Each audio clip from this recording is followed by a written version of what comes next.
പരിവാദിനികള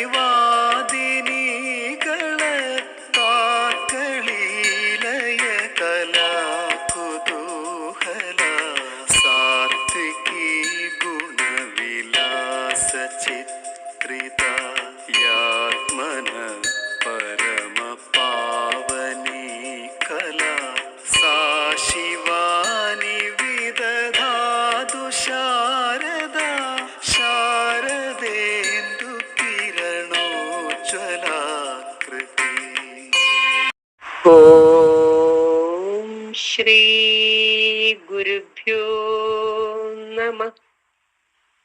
ഭൂയോ അസദ സദസദിതി. ഓം ശ്രീ ഗുരുഭ്യോ നമഃ. ഭൂയോ അസദ സദസദിതി. ഓം ശ്രീ ഗുരുഭ്യോ നമഃ.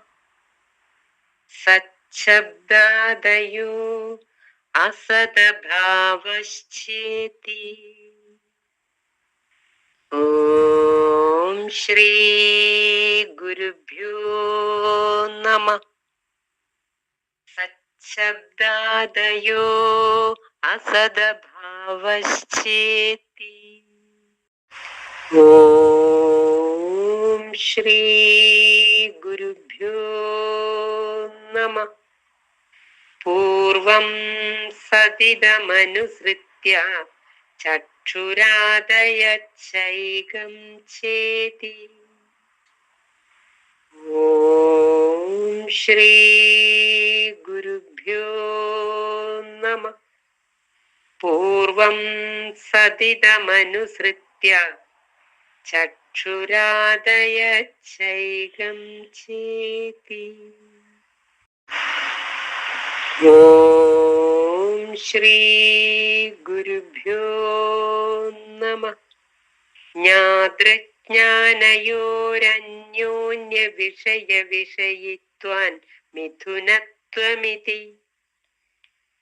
ഓം ശ്രീ ഗുരുഭ്യോ നമഃ. ജ്ഞാതൃജ്ഞാനയോരന്യോന്യ വിഷയ വിഷയിത്വാൻ മിഥുനത്വമിതി. ഓം ശ്രീ ഗുരുഭ്യോ നമഃ. ഏവം ജ്ഞാനജ്ഞേയ വിഭാഗഃ. ഓം ശ്രീ ഗുരുഭ്യോ നമഃ.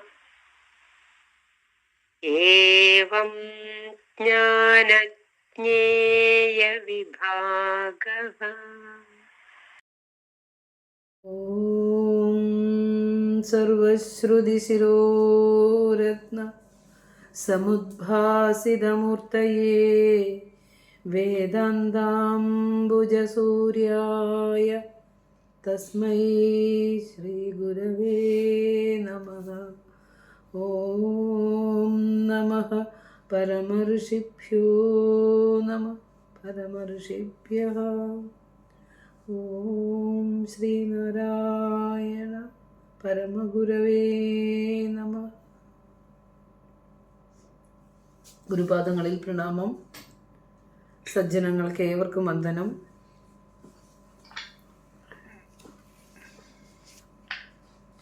നമ്മളുടെ വേദാന്ത സൂത്ര വിചാരം 13ാമത്തെ സൂത്രമാണ് നാം വിചാരം ചെയ്തുകൊണ്ടിരിക്കുന്നത്. ഏതായാലും നമ്മളുടെ ക്ലാസ്സിൻ്റെ മുന്നോടിയായി നമ്മൾ നടത്തുന്ന പ്രാർത്ഥനയിൽ വളരെ നന്നായി കഴിഞ്ഞ ക്ലാസ്സിലാണെങ്കിലും ഈ ക്ലാസ്സിലാണെങ്കിലും ഒക്കെ ഓരോ ക്ലാസ്സുകളിലും വേദാന്ത സൂത്ര ജപം തെറ്റുകൂടാതെ വളരെ ധ്യാനാത്മകമായി അത് ജപിക്കുന്നത് കേൾക്കുമ്പോൾ വളരെ സന്തോഷമുണ്ട്. തെറ്റുകളൊന്നും കൂടാതെ അത്രയും ഇപ്പോൾ നമ്മുടെ ക്ലാസ് എടുക്കുന്നത് കൊണ്ടുള്ള ആ ഒരു സന്തോഷം ഞാൻ അറിയിക്കുകയാണ്. ഇത്രയെങ്കിലൊക്കെ നമുക്ക് സാധിക്കുന്നുണ്ടല്ലോ. ഗുരുവിൻ്റെ വേദാന്ത സൂത്രമൊക്കെ ഒരു തെറ്റും കൂടാതെ വളരെ ധ്യാനാത്മകമായി ആസ്വദിച്ച് ചൊല്ലുക, അതൊക്കെ കേൾക്കുക ഒരു പുണ്യമായിട്ട് തന്നെ കരുതുകയാണ് ഞാൻ. നമ്മളുടെ ക്ലാസ് തുടങ്ങാം. അപ്പോൾ നമ്മൾ പറഞ്ഞു, ബ്രഹ്മൈവാഹം തദിതം ബ്രഹ്മൈവാഹമസ്മി എന്നുള്ള സൂത്രത്തിന് ശേഷം പ്രതീതിയുടെ ഭാഗത്ത് നിന്നുകൊണ്ട് അസത്തിൻ്റെ ഭാഗത്ത് നിന്നുകൊണ്ടുള്ള വിചാരം ആരംഭിക്കുകയാണ് നമ്മൾ പറഞ്ഞിരുന്നു. അതീതാഗാമിനോ രസത്വം യഥ യഥേതന്വിച്ഛത എന്നാണ് സൂത്രം. നമ്മൾ കഴിഞ്ഞ ക്ലാസ്സിൽ അത് പിരിച്ച് ഒക്കെ പറഞ്ഞു, ഓരോ വാക്കിൻ്റെ ആശയമൊക്കെ പറഞ്ഞു, അവിടെ ഹോംവർക്കൊക്കെ തന്നിട്ടുണ്ടായിരുന്നു. ക്ലാസ്സിൻ്റെ അവസാനം അതെല്ലാം ഒന്ന് വിചാരം ചെയ്യണം, നമുക്ക് ആരൊക്കെ എന്തെല്ലാം ചെയ്തിട്ടുണ്ട് എന്നൊക്കെ. അതീത ആരും ലെഫ്റ്റ് ആകുമൊന്നും വേണ്ട കേട്ടോ എന്ന് വെച്ചിട്ട് ചെയ്തവർ മാത്രം പറഞ്ഞാൽ മതി, ഇല്ലെങ്കിൽ നമുക്ക് അടുത്ത ക്ലാസ്സിൽ ചെയ്യാം. നോക്കൂ, അതീതാഗാമിനോ രസത്വം യഥ യഥേതന്വിച്ഛത എന്നാണ് സൂത്രം. അപ്പോൾ ഇനി പതച്ച് വാക്കുകളൊന്നും ഇനി എടുത്ത് പറയുമ്പോൾ നമുക്കിത് കൺക്ലൂഡ് ചെയ്യാൻ പറ്റില്ല. അതുകൊണ്ട് ഞാൻ വാക്യങ്ങളുടെ അർത്ഥത്തിലേക്കൊന്നും പോകുന്നില്ല, കൂട്ടർത്ഥത്തിലൂടെ പറഞ്ഞു പോകാം. കഴിഞ്ഞു പോയവയും അതീത കഴിഞ്ഞു പോയവയും ആഗാമിനഹ വരാനിരിക്കുന്നവയുമെല്ലാം കേവലം അസത്തായ പ്രതീതി മാത്രമായിരിക്കുന്നത്, കേവലം പ്രതീതി ഇല്ലാത്തതായിരിക്കുന്നത്. കഴിഞ്ഞു പോയതും ഇനി വരാനിരിക്കുന്നതും വെറും പ്രതീതി മാത്രമായിരിക്കുന്നത് യാതൊന്നു കാരണമായാണോ, യാതൊരു അധിഷ്ഠാന സത്ത കാരണമായാണോ അതിനെ, ആ പരമകാരണത്തിനെ അന്വേഷിച്ച് കണ്ടെത്തണം എന്ന് ഗുരു പറയുക. കാരണം അത് അനുഭവിയാതറിവിയില അഖണ്ഡമാം ചിദ്ഘനമിത് മൗനഘനാമൃതാബ്ദിയാകുന്ന ഗുരു പറഞ്ഞു അല്ലേ. അപ്പം എത്തിച്ചു തന്നു ഭഗവാൻ, ഒരു വഴിയും വഴികാട്ടിയുമായി നമ്മളെ കൊണ്ടുപോവുകയാണ്. ഇനി അത് അന്വേഷിക്കാൻ പറഞ്ഞാൽ അത് അനുഭവിക്കണം, അറിയണം. നമ്മുടെ ഓരോരുത്തരുടെയും കടമയാണ്. ഇപ്പം ഇത്രയും ഒരു വഴി നമുക്ക് ഗുരു തുറന്നു തരികയാണ്. രക്ഷപ്പെടണോ അതോ ജന്മാന്തരങ്ങളായി നമ്മൾ, അതോ ഈ ജനിമരണ ചുഴിയിൽപ്പെട്ട് ഉഴലണോ, അതോ ഇവിടുന്ന് രക്ഷപ്പെടണോ, ഈ ജനിമരണങ്ങളിൽ നിന്ന് രക്ഷപ്പെടണോ, ഇതിലേതെന്ന് നമുക്ക് തീരുമാനിക്കാം. അപ്പോൾ ഒരു തുടക്കമെങ്കിലും, ഒരു കല്ല് അതിനു വേണ്ടി എടുത്ത് നാട്ടുന്ന പോലെ അത്രയെങ്കിലും നമ്മൾ മനസ്സിലെങ്കിലും ആഗ്രഹിച്ചുകൊണ്ട് പോയാൽ അത്രയും ജന്മശ്രേഷ്ഠത വരും എന്നാണ് പറയാനുള്ളത്. കാരണം ഒരു നമ്മളോട് പറഞ്ഞല്ല, ജനിമൃതി രോഗം അറുപ്പതിനാണ് ഉള്ള സഞ്ജീവൻ ഔഷധമായിട്ടാണല്ലോ ഗുരു നമുക്കിതൊക്കെ തന്നിരിക്കുന്നത്. അപ്പോൾ നമ്മൾ അതിലൂടെ പോകണം. ഇനിയും കൂടുതൽ കൂടുതൽ ഭൗതികങ്ങളായ വാസനകൾ കൂട്ടി ആ ഈശ്വര സ്വരൂപത്തെ മങ്ങലേൽപ്പിക്കാതെ കൂടുതൽ ജപം, ധ്യാനം, പ്രാർത്ഥന ഇവയിലൂടെയൊക്കെ ഒരു ശാന്തതയും സ്വസ്ഥതയും ഒക്കെ അനുഭവിച്ച് നീങ്ങാനായിട്ടുള്ള ഒരു ശ്രമം നമ്മൾ നടത്തണം. പഠിക്കുന്നത് നമുക്ക് സ്വസ്ഥതയും ശാന്തതയിലേക്ക് നമ്മളെ നയിക്കാനാണ് കേട്ടോ, അശാന്തരാകാനല്ല. അപ്പോൾ അത് നമ്മൾ ആദ്യം ഓർക്കണം. നമ്മൾ പറഞ്ഞതോ പരമസത്യത്തെ ആശ്രയിച്ച് നിൽക്കുന്ന ഈ ജഡവസ്തുക്കൾ വെറും പ്രതീതികൾ മാത്രമാണെന്ന് പറഞ്ഞു. ഈ പ്രതീതികൾ എന്തുകൊണ്ടാണ് നമുക്ക് ഉള്ളതുപോലെ അനുഭവപ്പെടുന്നത്, ഈ പ്രതീതിക്ക് ആധാരമായ സത്യം എന്ത് എന്ന തരത്തിലാണ് നമ്മൾ ചിന്ത ചെയ്തത്. അപ്പോൾ അവിടെ നമ്മൾ പറഞ്ഞു, മനുഷ്യബുദ്ധിക്ക് ഏതൊരു വ്യവഹാരവും ദേശം, കാലം, നിമിത്തം ഈ 3 കാര്യങ്ങളെ ആശ്രയിക്കാതെ മനുഷ്യന് യാതൊന്നിനെയും കുറിച്ച് ചിന്തിക്കാനായിട്ട് സാധ്യമല്ല എന്ന് പറഞ്ഞു. ഒരു ഫാക്റ്റാണ്. അതുപോലെ നമ്മൾ എപ്പോൾ, എവിടെ, ഏതിൽ നിന്നുണ്ടായി, ഈ 3 ചോദ്യങ്ങൾക്ക് ആണ് സ്വാഭാവികമായി ഒരു വസ്തുവിനെ കുറിച്ച് നമ്മൾ അന്വേഷിക്കുമ്പോൾ ഈ 3 ചോദ്യങ്ങളാണ് നമ്മുടെ മുന്നിലേക്ക് വരുന്നത്. എപ്പോൾ, എവിടെ, ഏതിൽ നിന്നുണ്ടായി. അതിന് നമ്മൾ ഗുരുവിൻ്റെ നിർവൃതി പഞ്ചകത്തിലെ ഒരു ശ്ലോകമൊക്കെ കോട്ട് ചെയ്തുകൊണ്ട് നമ്മൾ പറഞ്ഞു നിർത്തി. ഇനി നമുക്ക് ഇന്ന് അതിൻ്റെ ഒരു കൺക്ലൂഷനിലേക്ക് നമുക്ക് പോകണം. ശ്രദ്ധിക്കുക, നമ്മൾ ക്ലാസ് കൊണ്ട് കുറേ നമ്മൾ ക്ലാസ്സിലിരുന്ന് തന്നെ ഒരു മനനം കൂടി നടക്കണം. വെറുതെ ശബ്ദം മാത്രം ചെവിയിലേക്ക് കയറി പോകാതെ ഈ ശബ്ദം നമ്മളിലേക്ക് ഒരു അലയുണ്ടാക്കിക്കൊണ്ട് നമ്മുടെ ഹൃദയത്തിലേക്ക് ഈ പറയണതൊന്ന് വിചാരം ചെയ്തുകൂടി പോയാലേ നമുക്ക് ഇതുകൊണ്ടുള്ള പ്രയോജനം കിട്ടുള്ളൂ. ഇത് ഉള്ളിലേക്ക് പതിച്ചിട്ടുണ്ടെങ്കിൽ ഗുരുവിൻ്റെ ഏത് കൃതിയിലൂടെ നമുക്ക് സഞ്ചരിക്കാം.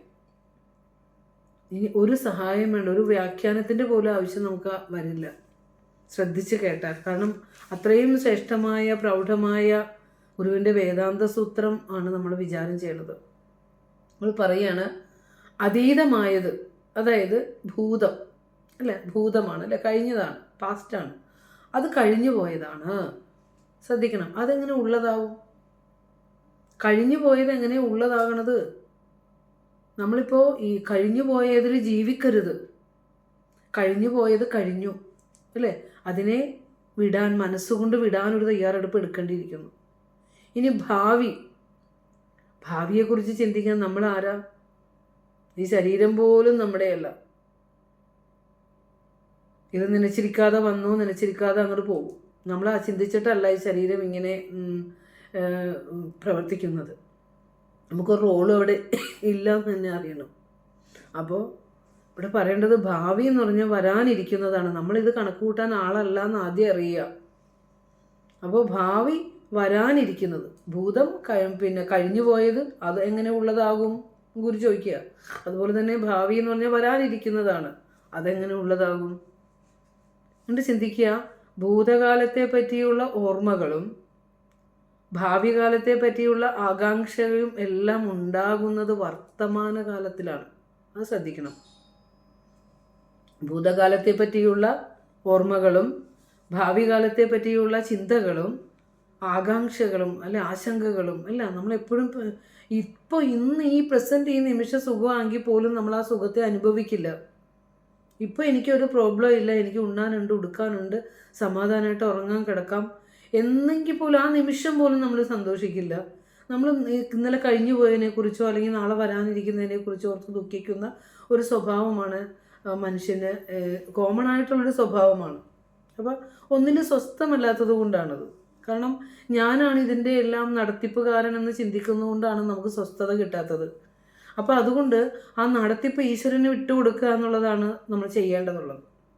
അപ്പോൾ ഇവിടെ നമ്മൾ പറഞ്ഞു വർത്തമാനകാലത്തിലാണ് ഭൂതത്തിൻ്റെ ഓർമ്മയും ഭാവിയുടെ വ്യാകുലതകളും എല്ലാം ഉണ്ടാകുന്നത് വർത്തമാനകാലത്തിലാണ് നമ്മൾ പറഞ്ഞു. ശ്രദ്ധിക്കണം, ഈ വർത്തമാനകാലത്തിൻ്റെ അവസ്ഥ എന്താ?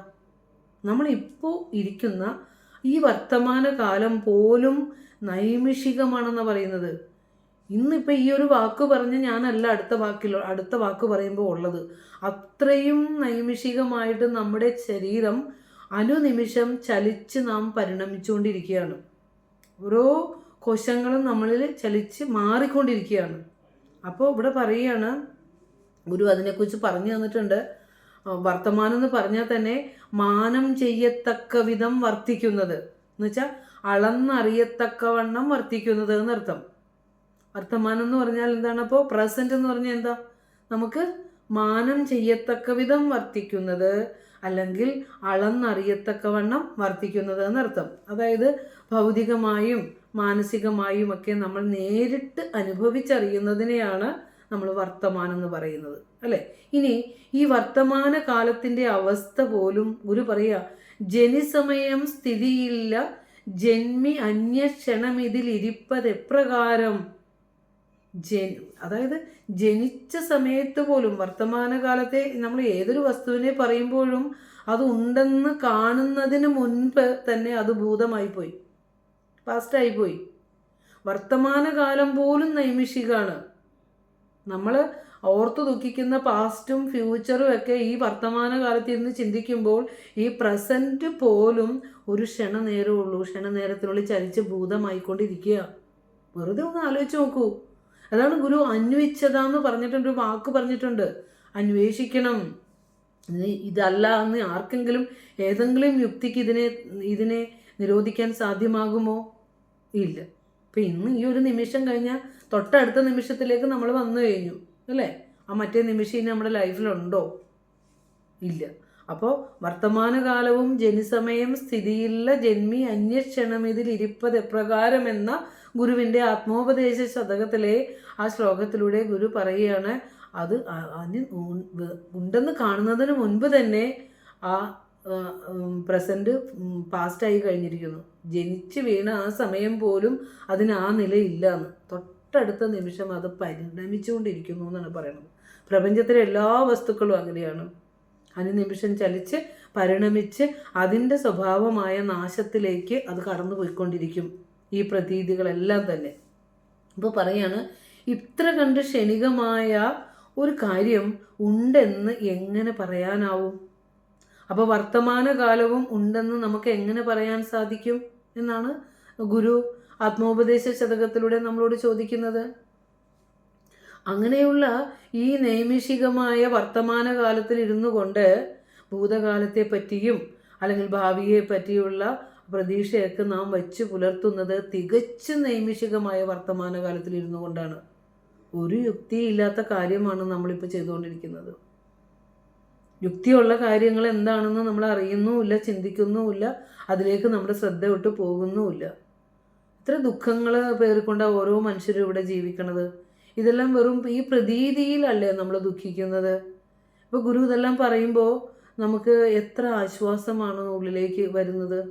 എല്ലാത്തിൻ്റെയും സംരക്ഷകത്വം ഈശ്വരനാണെന്ന് പറയുമ്പോൾ നമ്മളെ ഒരു പൂമ്പാറ്റ പോലെ ഭാരം കുറഞ്ഞു പോയില്ല. ഈശ്വരൻ്റെ കൈകളിലാണ് നാം എന്നറിയുമ്പോൾ, അങ്ങനെ അറിഞ്ഞു കഴിഞ്ഞാൽ നമ്മുടെ ദുഃഖമൊക്കെ മാറിയല്ലോ. ആ ദുഃഖം മാറലാണ് നമ്മളെ ഗുരുകൃതികൾ പഠിക്കുന്നതിൻ്റെ ലക്ഷ്യം എന്ന് നമ്മൾ അറിയേണ്ടതുണ്ട്. അപ്പോൾ നിയതമല്ലാത്ത കാലബോധത്തെയാണ് നാം ആശ്രയിക്കുന്നത് എന്ന് പറയണത്, ഒട്ടും കൃത്യമല്ലാത്ത ഒരു കാലബോധത്തെ. അപ്പോൾ ഈ കാല വിഭജനത്തിൽ ഒതുങ്ങി നിൽക്കുന്ന ജഗത്തും ഒരു പ്രതീതി മാത്രമാണ്, അസത്ത് മാത്രമാണെന്ന് ഗുരു പറയുന്നത്. കാലവിഭജനത്തിലാണല്ലോ, ഈ ടൈം ആൻഡ് സ്പേസ് ആണല്ലോ പ്രപഞ്ചം. എന്ത് വ്യവഹാരം വേണമെങ്കിലും നമുക്ക്, നമ്മൾ നേരത്തെ പറഞ്ഞു ദേശം കാലം നിമിത്തം ഒക്കെ വേണമെന്ന് പറഞ്ഞു. അപ്പോൾ അങ്ങനെയുള്ള ഈ കാലവിഭജനത്തിൽ ഒതുങ്ങി നിൽക്കുന്ന ഈ ജഗത്തും ഒരു പ്രതീതി മാത്രമാണ് എന്ന് വേറെ എടുത്തു പറയേണ്ട ആവശ്യമില്ല എന്നുള്ളതാണ്.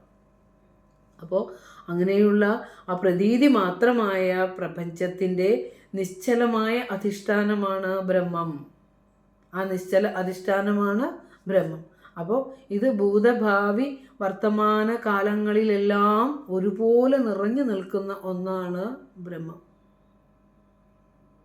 ഭൂതം എന്ന് നമ്മൾ പറയുന്നതും ഭാവി എന്ന് പറയുന്നതും വർത്തമാനം എന്ന് പറയുന്നതും എല്ലാം ഒന്ന് തന്നെയാണ്. അതിലെല്ലാത്തിലും ഒരുപോലെ നിറഞ്ഞു നിൽക്കുന്നതാണ് ഈശ്വരശക്തി. ഗുരു പറഞ്ഞല്ലോ, നീ സത്യം ജ്ഞാനം ആനന്ദം, നീ തന്നെ വർത്തമാനവും ഭൂതവും ഭാവിയും വേറല്ലോതും മൊഴിയും ഓർക്കിൽ നീയും. നിന്നെ പറയാൻ ഉപയോഗിക്കുന്ന, നിന്നെ വിളിക്കാൻ ഉപയോഗിക്കുന്ന വാക്കുപോലും നീയാണല്ലോ ഭഗവാനെ. വർത്തമാനകാലം തന്നെയാണ് ഭൂതവും ഭാവിയുമായിട്ടൊക്കെ വന്നിരിക്കുന്നത് എന്ന് പറയാം. അപ്പോൾ ഒന്നാണ്, കാലവിഭജനം നൈമിഷികമാണ്, പ്രതീകമാണ് എന്നാണ് പറഞ്ഞു വരുന്നത്. അതുപോലെ തന്നെ ആ ശ്ലോകം ഒന്ന് കോട്ട് ചെയ്ത് വെക്കുക കേട്ടോ. ജനിസമയം സ്ഥിതിയില്ല എന്നുള്ളത് പഠിക്കണം. ആത്മോപദേശ ശതകത്തിലെ 34-ാമത്തെ ശ്ലോകം പ്രാർത്ഥനാ മഞ്ജരി എടുത്തു വയ്ക്കുക. 34-ാമത്തെ ശ്ലോകത്തിൽ ഗുരു പറയുകയാണ്, അരനൊടിയാതി അരാളിയാർന്നിടും തേരുരുളതിലേറി ഉരുണ്ടിടുന്നു ലോകം, അറിവിലനാദിയായി തുടർന്നിടും തൻ തിരുവിളയാടലിതെന്നറിഞ്ഞിടേണം. എന്തൊരു വാക്കുകളാ ഗുരുവിൻ്റെ. ഇത്ര നല്ല, നമ്മളൊന്നും എന്താ പറയുക, ആ പദം ശബ്ദകോശത്തിൽ നോക്കിയാൽ എത്ര പരതിയാലും പോലും കാണാത്ത, അവരുടെ ദൃഷ്ടിയിൽ പോലും ഈ പദകോശവും ശബ്ദധാരാവലിയൊക്കെ ഉണ്ടാക്കിയവരുടെ മനസ്സിൽ പോലും പതിയാത്ത, ചിന്ത പോലും ചെയ്യാത്ത വാക്കുകളാണ് ഗുരു നമുക്ക് ഉപയോഗിച്ച് ഇവിടെ പറഞ്ഞിരിക്കുന്നത്. അരനൊടി ആദി അരാളിയാർന്നിടും, അല്ല അരനിമിഷം തുടങ്ങിയ, അരനൊടി ആദി എന്ന് പറഞ്ഞാൽ എന്താ, അരനിമിഷം, ഒരു നിമിഷം, 2 നിമിഷം, അല്ലേ, അങ്ങനെ തുടങ്ങിയ ആരക്കാലുകൾ, അല്ലേ, ആരക്കാലുകൾ ഘടിപ്പിച്ച കാലമാകുന്ന രഥചക്രത്തിൽ, എൻ്റെ ആരക്കാലം ഉണ്ടാക്കിയിരിക്കുന്നത് നൊടി കൊണ്ടാണ്, അരനൊടി തുടങ്ങിയ ആ സമയക്രമം കൊണ്ടാണ്. അങ്ങനെ ഉണ്ടാക്കിയ ആ ആരക്കാലുകൾ ഘടിപ്പിച്ച കാലമാകുന്ന രഥചക്രം. അപ്പോൾ രഥചക്രത്തെ കാലമായിട്ട് പറഞ്ഞിരിക്കുന്നു, അല്ലെ, ആരക്കാലിനെ അരനിമിഷം തുടങ്ങിയ സമയമായിട്ട് പറഞ്ഞിരിക്കുന്നു. അപ്പോൾ അരനിമിഷം തുടങ്ങിയ ആരക്കാലുകൾ ഘടിപ്പിച്ച ആ കാലമാകുന്ന രഥചക്രത്തിൽ കയറി ലോകം സദാ കറങ്ങിക്കൊണ്ടിരിക്കുന്നു, സദാ കറങ്ങിക്കൊണ്ടിരിക്കുന്നു. ബോധസത്യത്തിൽ അത് ഗുരു പറയും, അറിവിൽ അനാദിയായി നടന്നിടും. എന്ന് അറിയാൻ സാധിക്കാത്ത അനാദിയായി തുടരുന്ന ഈ തിരുവിളയാണ്, തൻ്റെ ലീല, ഭഗവാന്റെ ലീലയാണ് എന്ന് ആണിത് തുടങ്ങിയത് എന്നറിയാൻ കഴിയാത്ത വിധം തുടർന്നുകൊണ്ടിരിക്കുന്ന ഈശ്വരൻ്റെ ജഗതീശ്വരൻ്റെ ലീലയാണിതെന്ന് അറിഞ്ഞിടണം. അപ്പോൾ നമ്മൾ ആ ഉരുളലിൽപ്പെട്ട് ഉരുളുന്ന ആളുകളാണ്. നമ്മൾ എന്നിട്ട് അതിനെ ഈ പ്രതീതിയെ താലോലിച്ചുകൊണ്ടും ദുഃഖിച്ചുകൊണ്ടും വേദനിച്ചുകൊണ്ടും ഒക്കെ കടന്നു പോകുന്നത് സത്യമറിയാത്തത് കൊണ്ടാണ് എന്നുള്ളതാണ് അറിയേണ്ടത്. അപ്പോൾ ഇവിടെ അതുകൊണ്ടാണ് അഖണ്ഡബോധസ്വരൂപനായ ഈശ്വരനെ, പരമാത്മാവിനെ കാലസ്വരൂപൻ എന്ന് വിളിക്കുന്നത്. അതുകൊണ്ടാണ് കാലസ്വരൂപൻ. ബ്രഹ്മാവ് മുതലായ എല്ലാ അഖണ്ഡ സകലതിനെയും, അണ്ഡകടാഹത്തെ മുഴുവനും, സകല ചരാചരങ്ങളെയും ഒരു നിമിഷ നേരം കൊണ്ട് സൃഷ്ടിച്ച് നിലനിർത്താൻ കഴിവുള്ളത് കൊണ്ടാണ് പരമാത്മാവിനെ കാലസ്വരൂപൻ എന്ന് വിളിക്കുന്നത് എന്ന് ആചാര്യസ്വാമികൾ പറയുന്നു.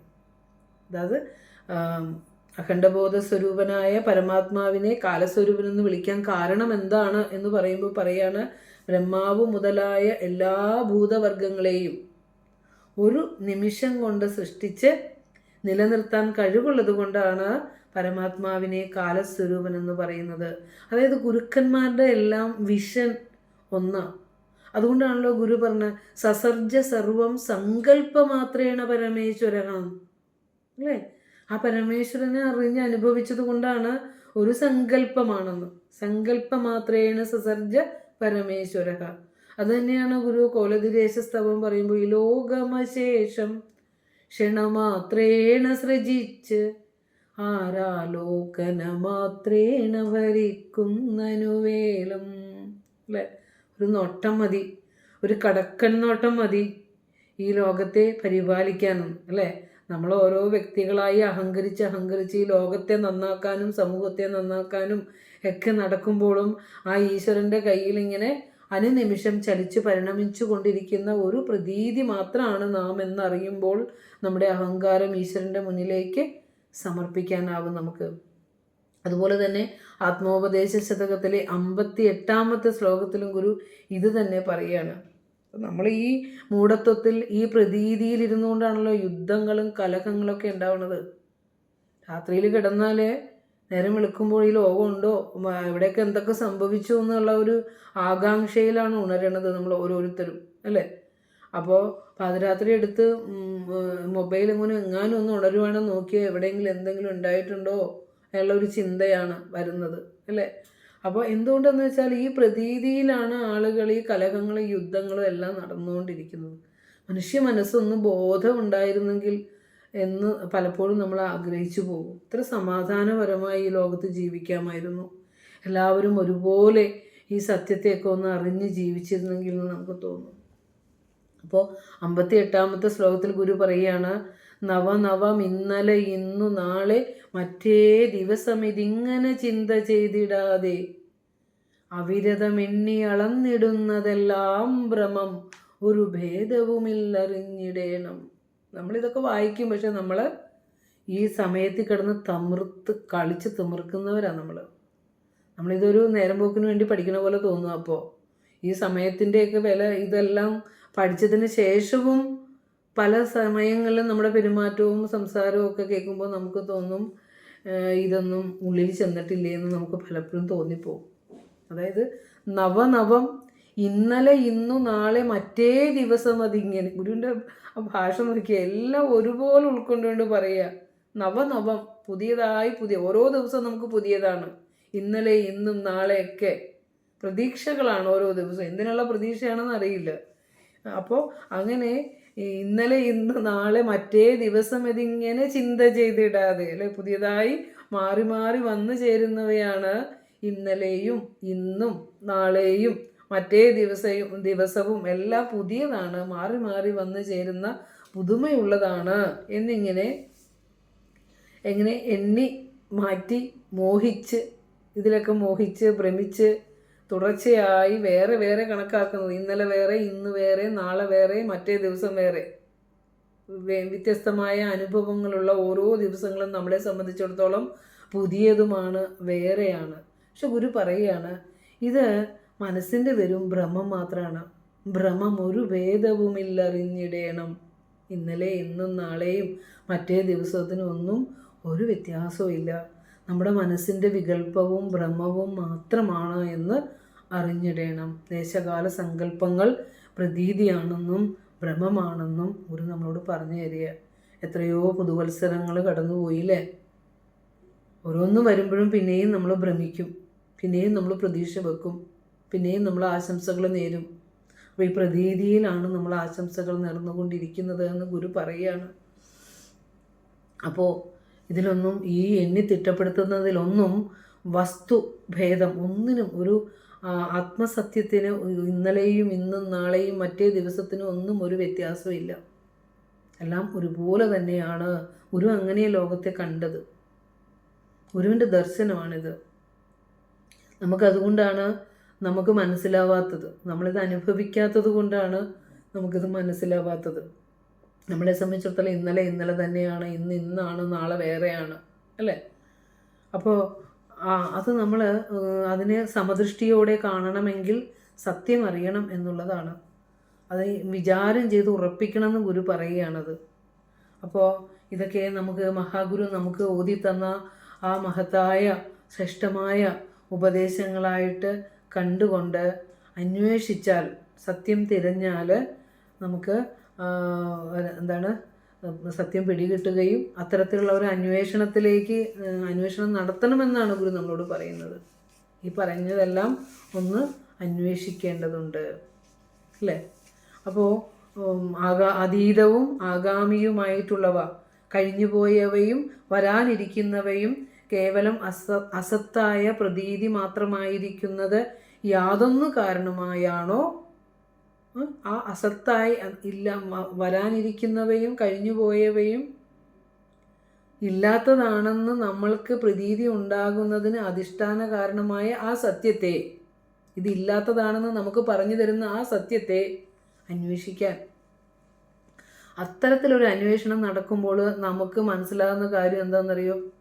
വെളിയിലിരുന്നു വിവർത്തമെങ്ങു കാണും വെളിമുതലായ വിഭൂതി അഞ്ചുമോർത്താൽ ജലനിധി തന്നിൽ ഉയർന്നിടും തരംഗാവലിയതുപോലെ അഭേദമായി വരേണം. ഗുരു ഈ ഒരു വിഷനിൽ ഇരുന്നുകൊണ്ടാണ് ഗുരു ഇത് പറയണത്. വെളിയിലിരുന്ന് വിവർത്തമെങ്ങു കാണും, നിർവികൽപക ആ ഒരു യാതൊരു ഉപാധിയുമില്ലാത്ത ആ നിർവികൽപജ്ഞാന സ്വരൂപമായ ആ നിരുപാധികമായ ആ ബ്രഹ്മസത്തയിൽ ഇരുന്നു കൊണ്ട് അതിന് ഒരു ചലനമോ മാറ്റമോ ഉണ്ടാകാതെ, ബ്രഹ്മസത്യത്തിന് ഒരു അണുപോലും ചലിക്കാതെ അതിൽ നിന്നും പൊന്തി കാണപ്പെടുന്ന ഈ പ്രപഞ്ച കാര്യരൂപമായ ഈ പ്രപഞ്ചം എല്ലാം, ആകാശം തുടങ്ങിയ ഭൂതങ്ങൾ, വെളിമുതലായ വിഭൂതി അഞ്ചുമോർത്താൽ, സത്യത്തിന് ഒരു ചലനവും ഉണ്ടാകാതെ അതിൽ നിന്ന് ഉയർന്നു കാണപ്പെടുന്ന ഈ പഞ്ചഭൂതാത്മകമായ ഈ പ്രപഞ്ചത്തെ ചിന്തിച്ചു നോക്കിയാൽ ഗുരു പറയാണ്, ജലനിധി തന്നിൽ ഉയർന്നിടും തരംഗാവലിയതുപോലെ അഭേദമായി വരേണം. വെള്ളം കാറ്റടിച്ചപ്പോൾ ഒന്ന് പൊങ്ങി നിരവധി തരംഗങ്ങളുണ്ടായി, തരംഗാവലി ഉണ്ടായി, തിരമാലകളുടെ കൂട്ടം ഉണ്ടായി.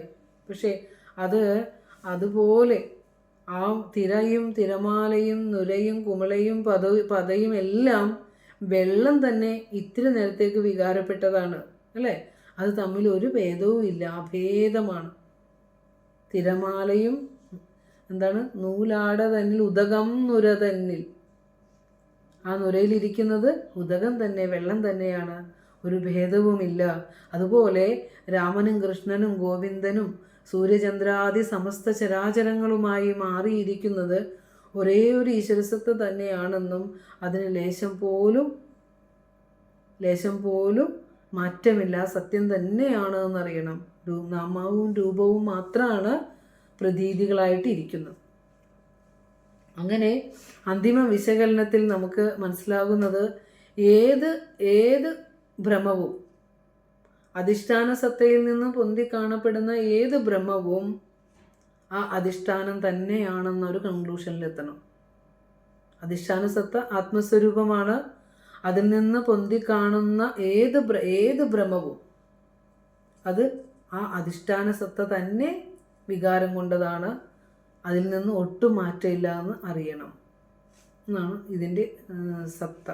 അതുകൊണ്ട് അന്വേഷിക്കണം എന്ന് പറയുന്നത്. അതായത് ഭൂതഭാവി വർത്തമാനങ്ങൾ എന്ന ഭേദം കൂടാതെ ഉണ്മയുള്ള ആദ്യന്തവിഹീനമായ സത്യമാണ് ബ്രഹ്മം. ഭൂതഭാവി ഒന്ന് കുറിച്ചു വെച്ചു. ഭൂതഭാവി വർത്തമാനങ്ങൾ എന്ന ഭേദമില്ലാതെ ഉണ്മയുള്ള ആദ്യന്തവിഹീനമായ സത്യമാണ് ബ്രഹ്മം.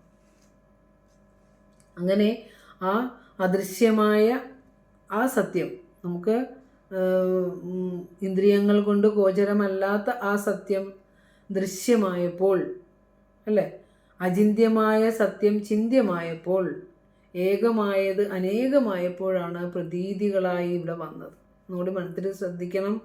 ഇച്ചിരി ഡെപ്തുള്ള കാര്യമാണ് നമ്മൾ വിചാരം ചെയ്യണത്. അപ്പോൾ മനസ്സിലാകുന്ന സെൻറ്റൻസുമേ പിടിച്ചങ്ങ് പോവുക. അതായത് ഈ പ്രപഞ്ചത്തിൽ ആദ്യം നാമരൂപരഹിതമായ ഉണ്മയായിരുന്നല്ലോ. അതുകൊണ്ട് ആ അദൃശ്യമായത് ദൃശ്യമായപ്പോൾ, പിന്നെ നമുക്ക് മനസ്സുകൊണ്ട് ചിന്തിച്ചറിയാനാവാത്ത ആ സത്യം നമുക്ക് ചിന്തിച്ചറിയാവുന്ന രൂപത്തിൽ കണ്ടപ്പോൾ, ഏകമായത് അനേകമായപ്പോഴാണ് ഇവിടെ പ്രതീതികൾ ഉണ്ടായത് എന്ന് ഗുരു പറയുകയാണ്. അപ്പോൾ ഈ പ്രതീതികൾക്കെല്ലാം ആധാരമായ, നമ്മളൊക്കെ പ്രതീതികളാണ് കേട്ടോ, ഈ പ്രതീതികളൊക്കെ ആധാരമായ സത്യത്തെ തിരയാനാണ് നമ്മളോട് ഗുരു പറയണത്. ഇപ്പോൾ കുറേ പേര് ഇതിനകത്ത് ഇരിക്കുന്നുണ്ട്. അപ്പോൾ ഇനി നമ്മളുടെ ഈ പ്രപഞ്ചത്തിലെ നമ്മൾ ഈ ലോകത്ത് ജീവിക്കുമ്പോൾ, കുടുംബത്തിൽ ജീവിക്കുമ്പോഴാണെങ്കിലും അവിടെ ജീവിക്കുമ്പോഴാണെങ്കിലും നമ്മൾ സത്യത്തിൽ ഈ കുറേ മനനം ചെയ്ത് ഈ ലോകത്തെയും നമ്മൾ ഇടപഴകുന്ന സമൂഹത്തെയും ഒക്കെ കുറച്ച് ഒരു പക്വതയോടുകൂടി കാണാനൊക്കെ നമുക്ക് സാധിക്കണം. നമ്മളിപ്പോൾ ഈ ഇരിക്കുന്ന ഈ നിലയിലായിരിക്കില്ല നമ്മൾ അടുത്ത നിമിഷം ഉണ്ടാവുക, അല്ലേ? അപ്പോൾ നമ്മൾ ദുഃഖിക്കാതെ വേദനിക്കാതെ നമ്മുടെ മുന്നിലേക്ക് വരുന്ന കർമ്മസഞ്ചയങ്ങളെ ചെയ്തുകൊണ്ട് ശാന്തമായി ഇരിക്കാനുള്ള കരുത്ത് നമുക്ക് എപ്പോഴും നമ്മൾ ആർജിക്കേണ്ടിയിരിക്കുന്നു, അല്ലേ? അപ്പോൾ അതിനാണ് ഗുരു നമ്മളോട് ഈ പ്രതീതിയിൽ കിടന്ന് വിഷമിക്കല്ലേ, ദുഃഖിക്കല്ലേ, സന്തോഷിക്കല്ലേ, അറുമാദിക്കല്ലേ, കലഹം വയ്ക്കല്ലേ, യുദ്ധം ചെയ്യല്ലേ, കൊല്ലല്ലേ എന്നൊക്കെ പറയുന്നത് എന്തുകൊണ്ടാണ്? ഈ കൊല്ലുന്നവനും കൊല്ലപ്പെടുന്നവനും എല്ലാം ഒരു സത്യം തന്നെയാണെന്ന ആ പൊരുളിനെ സാക്ഷാത്കരിച്ച് അനുഭവിച്ചുകൊണ്ടാണ് ഗുരു നമുക്ക് ഇപ്രകാരം അരുളുന്നത്. അപ്പോൾ നമുക്കിനി പ്രതീതിയെ അന്വേഷിച്ച് കണ്ടെത്തണമെങ്കിൽ ഈ കാണുന്നത് പ്രതീതിയാണെന്ന് ആദ്യം നമ്മുടെ മനസ്സിനെ പഠിപ്പിക്കുക കേട്ടോ. ഈ ലോകത്ത് നാം കാണുന്ന എണ്ണിയാലൊടുങ്ങാത്ത ദൃശ്യരൂപങ്ങളുടെ പിന്നിൽ എത്രയോ പേരായിരം പ്രതിഭയായിരം ഇങ്ങിവറ്റിൽ ആരാലെഴും വിഷയമായിരമാം പ്രപഞ്ചം, അല്ലേ? എണ്ണിയാലൊടുങ്ങാത്ത വിഷയജാലങ്ങളോട് കൂടിയ ഈ പ്രപഞ്ചത്തിൻ്റെ പിന്നിൽ അതിന് പരമകാരണമായി അറിയപ്പെടാതെ വർത്തിക്കുന്ന ഒരു സത്യമുണ്ടെന്ന് മനസ്സിലാക്കിയാൽ മാത്രം മതി. ഞാനാണ് ഇവിടുത്തെ അധികാരി എന്ന് ചിന്തിക്കാതിരുന്നാൽ മാത്രം മതി. ആ പ്രതീതിയിൽപ്പെട്ടതാണ് നമ്മുടെ ശരീരമെന്നും കൂടി എന്നെങ്കിലും അറിഞ്ഞിരിക്കണം. നമ്മുടെ സുഖഭോഗ വസ്തുക്കളും നമ്മൾ സ്വന്തമാക്കി വെച്ചിരിക്കുന്നവയും ബാങ്കിലിട്ടിരിക്കുന്ന ധനവും കൈകൂട്ടി വെച്ചിരിക്കുന്ന ആഭരണങ്ങളും അലമാരിയിരിക്കുന്ന വസ്ത്രങ്ങളും, അല്ലേ, എല്ലാം ആ പ്രതീതിയിൽപ്പെട്ടതാ എന്ന് നമ്മളൊന്ന് തിരിച്ചറിയണം. അതിനോടുള്ള ലാളനകളൊക്കെ മനസ്സുകൊണ്ട് കുറച്ചൊന്ന് എൻ്റേതല്ല എന്നുള്ളൊരു ചിന്ത നമ്മളിലേക്ക് വളർത്തിയെടുത്താലേ നമുക്ക് ഒത്തിരി ശാന്തതയും സമാധാനവും കിട്ടും എന്നുള്ളതാണ്. അപ്പോൾ ഗുരു പറയണത് ഒത്തിരി പറയും. ഭഗവാൻ എത്ര പ്രാവശ്യം നമ്മളോട് എത്രയോ കൃതികളിലൂടെ പറഞ്ഞിരിക്കുന്ന ആരായണം, തിരയണം, ഓർക്കണം, അല്ലേ? ഇന്നിങ്ങനെ ഓർമ്മിപ്പിക്കുകയാണ്. ഇങ്ങനെ ഇത് ഓർമ്മിപ്പിക്കാൻ പരമഹംസനായ ഒരു ഗുരു ഉണ്ടാവുക, ആ ഗുരുവിനെ നമുക്ക് പഠിക്കാൻ സാധിക്കുക, അത് സത്യസ്വരൂപനായ ഗുരുവായിരിക്കുക എന്ന് പറഞ്ഞാൽ നമുക്ക് കിട്ടിയ പുണ്യത്തെക്കുറിച്ച് ആലോചിക്കുന്നില്ല. ഇങ്ങനെയൊന്നും പറഞ്ഞു കൊടുക്കാൻ കിട്ടാനും അറിയാനും ഒന്നും ഭാഗ്യമില്ലാത്തവർ എത്രയോ ജനകോടികളുണ്ടെന്നറിയോ?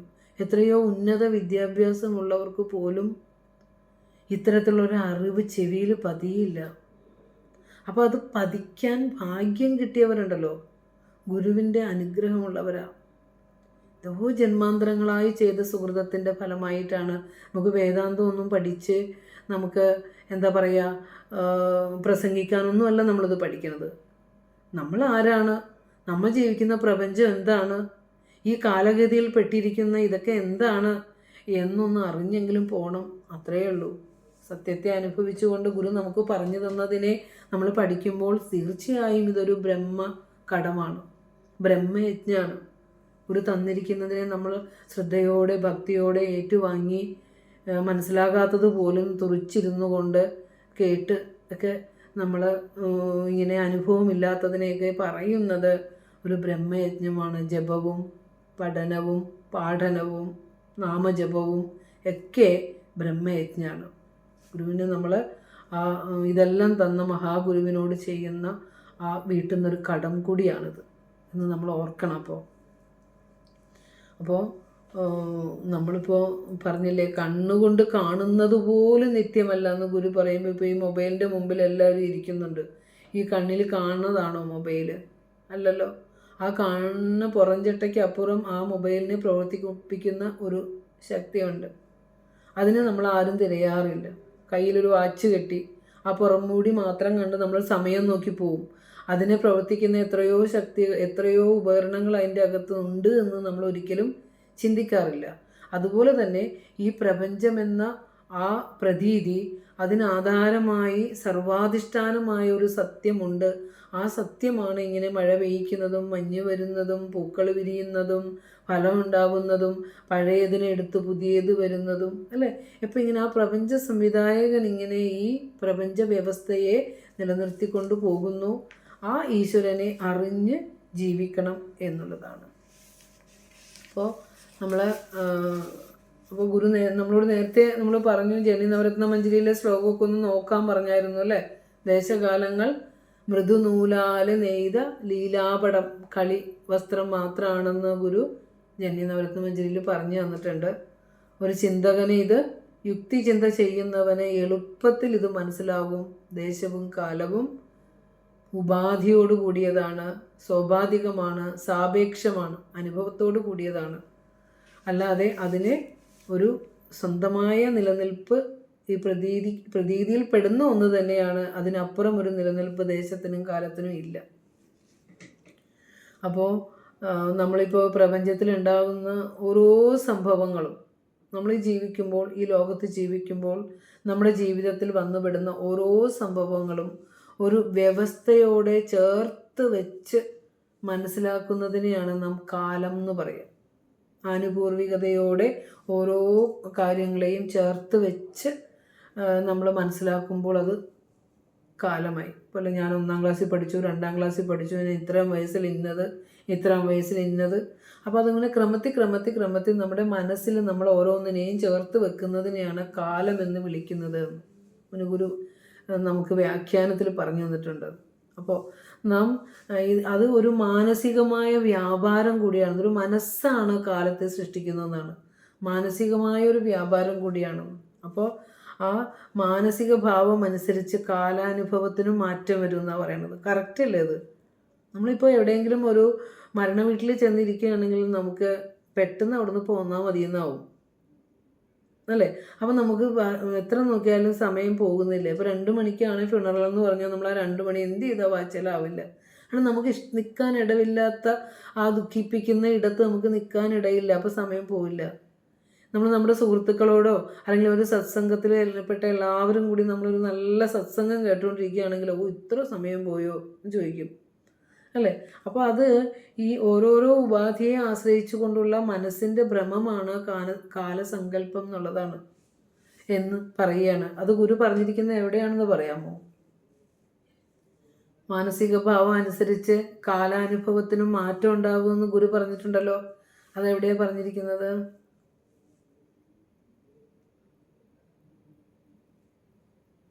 പരയുടെ പാലു നുകർന്ന ഭാഗ്യവാന്മാർക്ക് ഒരു 10,000 ആണ്ടൊരൽപ്പനേരം അറിവ് അപരപ്രകൃതിക്കധീനമായാൽ അരനൊടി 1000 ആണ്ടുപോലെ തോന്നും.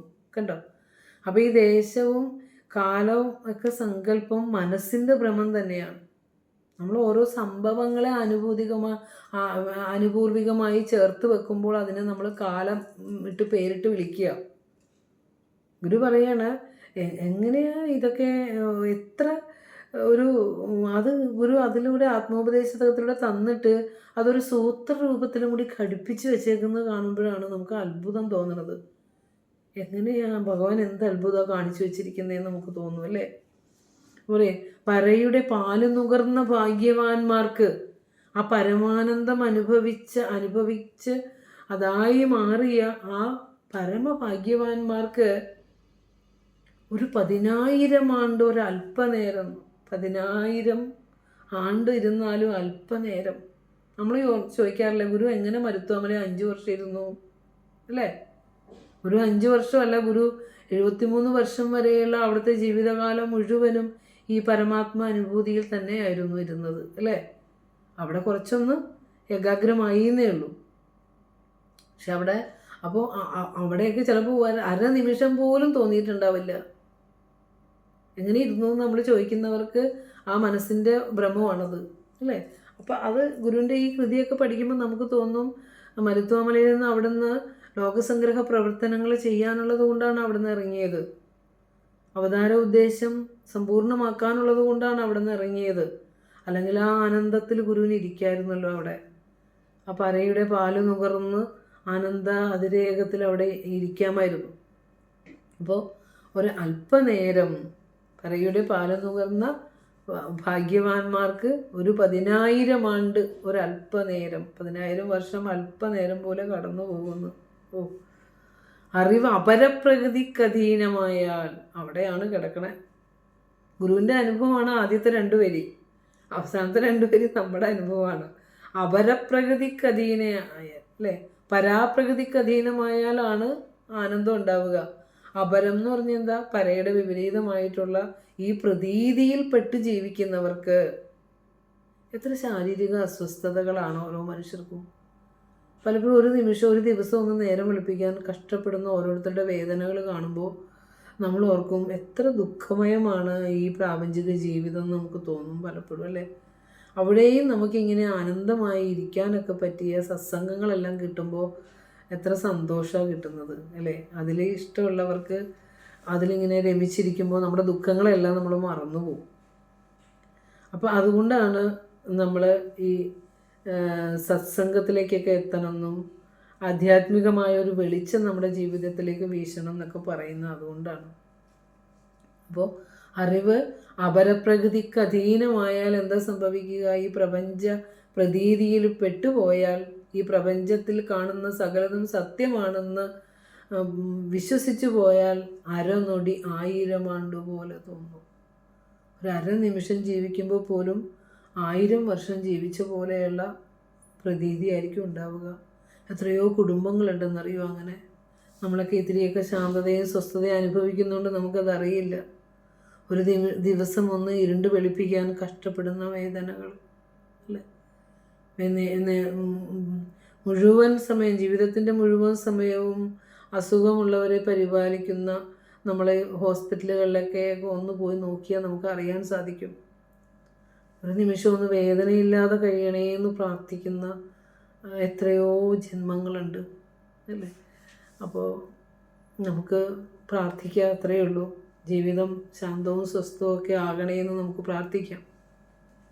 എന്തൊക്കെ പ്രാരബ്ധങ്ങളാണ് നമ്മുടെ ശരീരത്തിൽ ഓരോരുത്തർക്കും വന്നിരിക്കുന്നതെന്ന് ജഗദീശ്വരന് മാത്രമേ അറിയുള്ളൂ, നമുക്കാർക്കും അറിയില്ല. അവിടെയൊക്കെ നമുക്ക് താങ്ങും തണലുമായി, മനസ്സിൻ്റെ ഉറപ്പായി നമ്മൾ നേടിയ ഈ അറിവ്, ഈ ശ്രേഷ്ഠമായ അറിവ് നമ്മുടെ ജീവിതത്തെ നയിക്കണം. അതിനു വേണ്ടിയിട്ടാണ് മനസ്സിന് ആരോഗ്യമുള്ളപ്പോഴും ശരീരം അനുവദിക്കുമ്പോഴും ഒക്കെ ഇതൊക്കെ കേൾക്കണം എന്ന് പറയണത്. കുറച്ച് കഴിഞ്ഞാൽ നമുക്കൊന്നും ഇങ്ങനെ ഇരുന്ന് കേൾക്കാൻ പറ്റില്ല, ഇങ്ങനെ പറയാനും പറ്റില്ല. അപ്പം നമ്മൾ ഈ കേട്ടതിനെ ചിന്തിച്ചാണ് നമ്മുടെ ജീവിതത്തെ ആനന്ദമാക്കേണ്ടത് അല്ലേ. മൊബൈൽ നോക്കാൻ കണ്ണൊന്നും പറ്റില്ല, ചെവി കൊണ്ട് ചിലപ്പോൾ കേൾക്കാൻ പറ്റില്ല, വാവുകൊണ്ട് ചിലപ്പോൾ ചൊല്ലാൻ പറ്റില്ല, പഠിച്ചതൊന്നും ഓർമ്മ നിൽക്കില്ല. എന്നാലും നമ്മുടെ ആ ആത്മസ്വരൂപത്തിനൊരു പ്രകാശം ഉണ്ടാവും നമ്മളിതൊക്കെ കേട്ടിട്ടുള്ളതുകൊണ്ട്. അപ്പോൾ ഇവിടെ പറഞ്ഞു വരുന്നത് ആ പരയുടെ പാല് നുകർന്ന എന്നുള്ള ശ്ലോകം ഒന്ന് കോട്ട് ചെയ്ത് വെക്കണം കേട്ടോ. അതൊക്കെ ഇതിനോട് ചേർത്ത് വെച്ച് നമുക്ക് പഠിക്കാം. അപ്പോൾ കാലത്തിലൂടെ വന്നു മാറിക്കൊണ്ടിരിക്കുന്ന ഈ പ്രപഞ്ച ഭാവരൂപങ്ങൾക്കൊന്നും ഒരു ഉണ്മയില്ല എന്നർത്ഥം. ഉള്ളത് ആത്മസത്യം മാത്രമാണ് എന്നറിയണം. എന്തറിയാം? തിര വെള്ളം മാത്രമാണ്. അത്ര അറിഞ്ഞാൽ മതി. തിര വെള്ളം മാത്രമാണ്. ആഭരണം സ്വർണം മാത്രമാണ്. തിരക്ക് എന്താ പറയുക, വെള്ളത്തെ നിഷേധിച്ചിട്ട് തിര ഉണ്ടെന്ന് നമുക്ക് പറയാൻ പറ്റില്ല. ആഭരണത്തെ നിഷേധിച്ചിട്ട് സ്വർണത്തെ നിഷേധിച്ചിട്ട് ആഭരണം വ്യത്യസ്തമാണെന്ന് പറയാൻ നമുക്ക് പറ്റില്ല. അതുപോലെ തന്നെ ബ്രഹ്മത്തെ നിഷേധിച്ചിട്ട് പ്രപഞ്ചം സത്യമെന്ന് പറയാൻ ആർക്കും സാധ്യമല്ല. ഈ പ്രതീതിക്ക് ആധാരമായി അധിഷ്ഠാനമായിരിക്കുന്ന പരമസത്യം മാത്രമാണ് ശാശ്വതമായിട്ടുള്ളത്. അതിൽ പൊന്തി കാണപ്പെടുന്ന കഴിഞ്ഞുപോയവയും വരാനിരിക്കുന്നവയും കേവലം അസത്തായ പ്രതീതി മാത്രമായിരിക്കുന്നത് ആ ബ്രഹ്മം എന്ന അധിഷ്ഠാന സത്തയിലാണെന്ന് നമ്മൾ അനുഭവിച്ച് അറിയേണ്ടതുണ്ട്. അപ്പോൾ ഒന്നും കൂടെ അതിൻ്റെ മറ്റൊരർത്ഥം കൂടി നമ്മൾ പറഞ്ഞിട്ടുണ്ടല്ലോ, കർമ്മങ്ങളുടെ. അപ്പോൾ അതീതവും ആഗാമിയുമായിട്ടുള്ള സകലതും പ്രതീതിയാണെന്ന് ഗുരു പറഞ്ഞു. ഇല്ലാത്ത കാലത്തിൽ ഇല്ലാത്ത സംഭവങ്ങൾ നടക്കുന്നു. പരമാർത്ഥത്തിൽ ഇല്ലാത്ത കാലവും ഉണ്ടെന്ന് നമുക്ക് പ്രതീതിയും വരുന്നു. എൻ്റെ ഈശ്വരൻ, എല്ലാം പ്രതീതിയാണ് എന്ന് വിചാരിക്കുമ്പോൾ ഒരുവനും അത് നിഷേധിക്കാനും ആവുകയില്ല. പ്രതീതി അല്ല എന്ന് നമുക്ക് പറയാൻ പറ്റുകയില്ല. കാരണം സൂക്ഷ്മമായി ചിന്തിച്ച് നോക്കിയാൽ ഇത് പ്രതീതി തന്നെയാണെന്ന് നമുക്ക് മനസ്സിലാവും. ഒന്ന് വിശ്വസിച്ചാൽ മാത്രം മതി. അപ്പോൾ ഈ വാക്കുകളെല്ലാം നമ്മളെ കൊണ്ട് എത്തിക്കുന്നത് എല്ലാം ബ്രഹ്മമയം എന്ന അനുഭവത്തിലായിരിക്കണം എന്ന് ഗുരു പറയുകയാണ്. നോക്കൂ, യത് ഏതത് അന്വിച്ഛത. ശ്രദ്ധിക്കൂ കേട്ടോ, യത് ഏതത് അന്വിച്ഛത. യത് എന്ന് പറഞ്ഞാൽ യാതൊന്ന്, കാലസങ്കല്പത്തിന് അധിഷ്ഠാനം ബ്രഹ്മമാണെന്ന കാര്യത്തിൽ നിങ്ങൾക്ക് സംശയമുണ്ടെങ്കിൽ, ഒരു ജിജ്ഞാസുവിന് അതെങ്ങനെയാണ് ഗുരു ഇങ്ങനെയെന്നൊരു സംശയമുണ്ടെങ്കിൽ, ആ യാതൊന്നിനെ, ഏതത് ആ അഖണ്ഡബോധ സ്വരൂപമായ ബ്രഹ്മത്തിനെ അന്വിച്ഛത അന്വേഷിക്കൂ. ശാസ്ത്രീയമായി ശ്രവണ മനന നിധിധ്യാസനങ്ങളിൽ കൂടി അതിനെ അന്വേഷിച്ച് നോക്കൂ എന്നാണ് പറയുന്നത്. അപ്പോൾ നമ്മൾ അറിയേണ്ടത് എന്താണെന്ന് വെച്ചാൽ, ആദ്യമായി അന്വേഷണം ചെന്നെത്തേണ്ടത് അന്വേഷകനിലാണ് കേട്ടോ. നമ്മൾ പുറത്തെ വസ്തുക്കളെ, ശാസ്ത്രലോകം തിരയണത് പുറത്തെ വസ്തുക്കളെയാണ്. ഇത് പ്രപഞ്ചത്തിൻ്റെ കാരണം അന്വേഷിക്കുന്നവനെ അവർ പറയുന്നില്ല, പുറത്തെ വസ്തുക്കളെയാണ് തിരയണത്. ഇപ്പോൾ ഇവിടെ വേദാന്ത ശാസ്ത്രം പറയുന്നു, അനുഭവശാലികളായ ഗുരുക്കന്മാർ നമ്മളോട് പറയുന്നു, ആദ്യമായി അന്വേഷണം ചെന്നെത്തേണ്ടത് അന്വേഷകനിലാണ്. അപ്പോൾ ആദ്യം നമ്മൾ അറിയേണ്ടതെല്ലാം പ്രതീതിയാണെന്നറിയുക. ഇതറിയണമെങ്കിൽ ആദ്യം നമ്മളിലേക്ക് തന്നെയാണ് ഈ സത്യത്തെ തിരയേണ്ടത്. കാരണം ഈ പ്രതീതിക്ക് ആധാരമായ സത്യത്തെ തിരയേണ്ടത് മറ്റൊരു പ്രതീതിയിലല്ല എന്ന് പറയുക. പ്രതീതികളിൽ ഒന്നായ തൻ്റെ തന്നെ ഉള്ളിലേക്കാണ്. ഒന്നുകൂടി വിചാരിക്കണം. ഈ ഗുരു പറഞ്ഞില്ലേ നമ്മളോട് അന്വേഷിക്കാൻ. ഈ അന്വേഷിക്കുമ്പോൾ നമ്മൾ എവിടെ അന്വേഷിക്കണം ഗുരു എന്ന് ചോദിച്ചാൽ, പ്രപഞ്ചത്തിലെ ഏതെങ്കിലും വസ്തുക്കൾ, ആരായുകൾ തിരകൾ നീരായിടുന്നു, പണി നാരായിടുന്നു, കുടവും പാരായിടുന്നു, അതിന് നേരായിടുന്നു ഉലകം. ഗുരു പറഞ്ഞു, ഒരായിലുണ്ടകിലവും. ശരിക്കും അന്വേഷിച്ച് നോക്കിയാൽ ഇതൊക്കെ ഇതിൻ്റെ കാരണം ഇതൊക്കെയാണെന്ന് നമുക്ക് മനസ്സിലാവും. പക്ഷേ അതുപോലെ തന്നെയാണ് പ്രപഞ്ചം എന്നൊക്കെ ഗുരു നമുക്ക് പറഞ്ഞു തന്നു. പക്ഷേ പുറത്തെ വസ്തുക്കളിലും കാര്യത്തെ കണ്ടിട്ട് കാരണത്തെ തിരയണമെന്ന് ഗുരു പറഞ്ഞു. അപ്പം നമ്മൾ തിരയേണ്ടത് അന്വേഷകനിലേക്ക് തന്നെയാണ് ശ്രദ്ധ തിരിക്കേണ്ടത്, അല്ലാതെ പ്രതീതികളിലേക്കല്ല ശ്രദ്ധ തിരിക്കേണ്ടതെന്ന് പറയാം. ശാസ്ത്രം ലോകം അങ്ങനെയാണ് പോയിക്കൊണ്ടിരിക്കുന്നത്. അപ്പോൾ പ്രപഞ്ചപ്രവാഹത്തിനുള്ളിലിരുന്നു കൊണ്ട് ആ പ്രവാഹത്തെ നിയന്ത്രിച്ചു കൊണ്ടിരിക്കുന്ന പൊരുളുണ്ട്, എല്ലാത്തിനും അന്തർയാമിയായിരിക്കുന്ന ആ സത്യം, അതാണ് ആത്മാവ്. അപ്പോൾ നമുക്കൊക്കെ ഇപ്പോൾ എന്താ പറയുക, ജഗത് ഭ്രമം ഉണ്ടല്ലോ, ജീവനെന്നും ജഗത്തെന്നും ഉള്ള ഭ്രമം. ആ ഭ്രമം ഉണ്ടായത് ബ്രഹ്മം എന്ന നിശ്ചല അധിഷ്ഠാനത്തിലാണ്. ഞാൻ ജീവനാണ്, ഇത് പ്രപഞ്ചമാണ്, ഞാനെന്ന ജീവൻ, ഇത് ഞാൻ ജീവിക്കുന്ന പ്രപഞ്ചം എന്നിങ്ങനെയുള്ള ഭ്രമം ഉണ്ടായത് ബ്രഹ്മം എന്ന നിശ്ചല അധിഷ്ഠാനത്തിലാണ് എന്ന് പറയാണ്. ഇനി ഇപ്പോൾ ഗുരു പറയാണ്, ഇപ്പോൾ വരുണപുത്രനായ ഭൃഗു പിന്നെ ഉപനിഷത്ത് ഏതാണെന്ന് നോക്കണേ, തൈത്തിരീയ ഉപനിഷത്തിലാണോ, സത്യത്തെ അന്വേഷിച്ച് ഗുരുവിൻ്റെ അടുത്ത് പിതാവിൻ്റെ അടുത്ത് തന്നെ ചെല്ലുന്നുണ്ടല്ലോ. എന്താണ് ബ്രഹ്മമെന്ന് ചോദിച്ച് ചെല്ലുമ്പോഴത്തേക്ക് പറഞ്ഞു കൊടുക്കാൻ പറ്റുന്നതല്ലത്.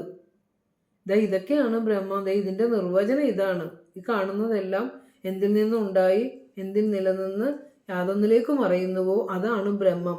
അന്വേഷിച്ച് കണ്ടെത്തിക്കോളൂ. അതുപോലെ ഗുരു ഇവിടെ പറയുക, ഏതത് അന്വിച്ചതാ, നിങ്ങൾ അനുഭവിച്ച് നിങ്ങളുടെ അനുഭവത്തിൻ്റെ വെളിച്ചത്തിൽ കണ്ടെത്തിക്കോളൂ.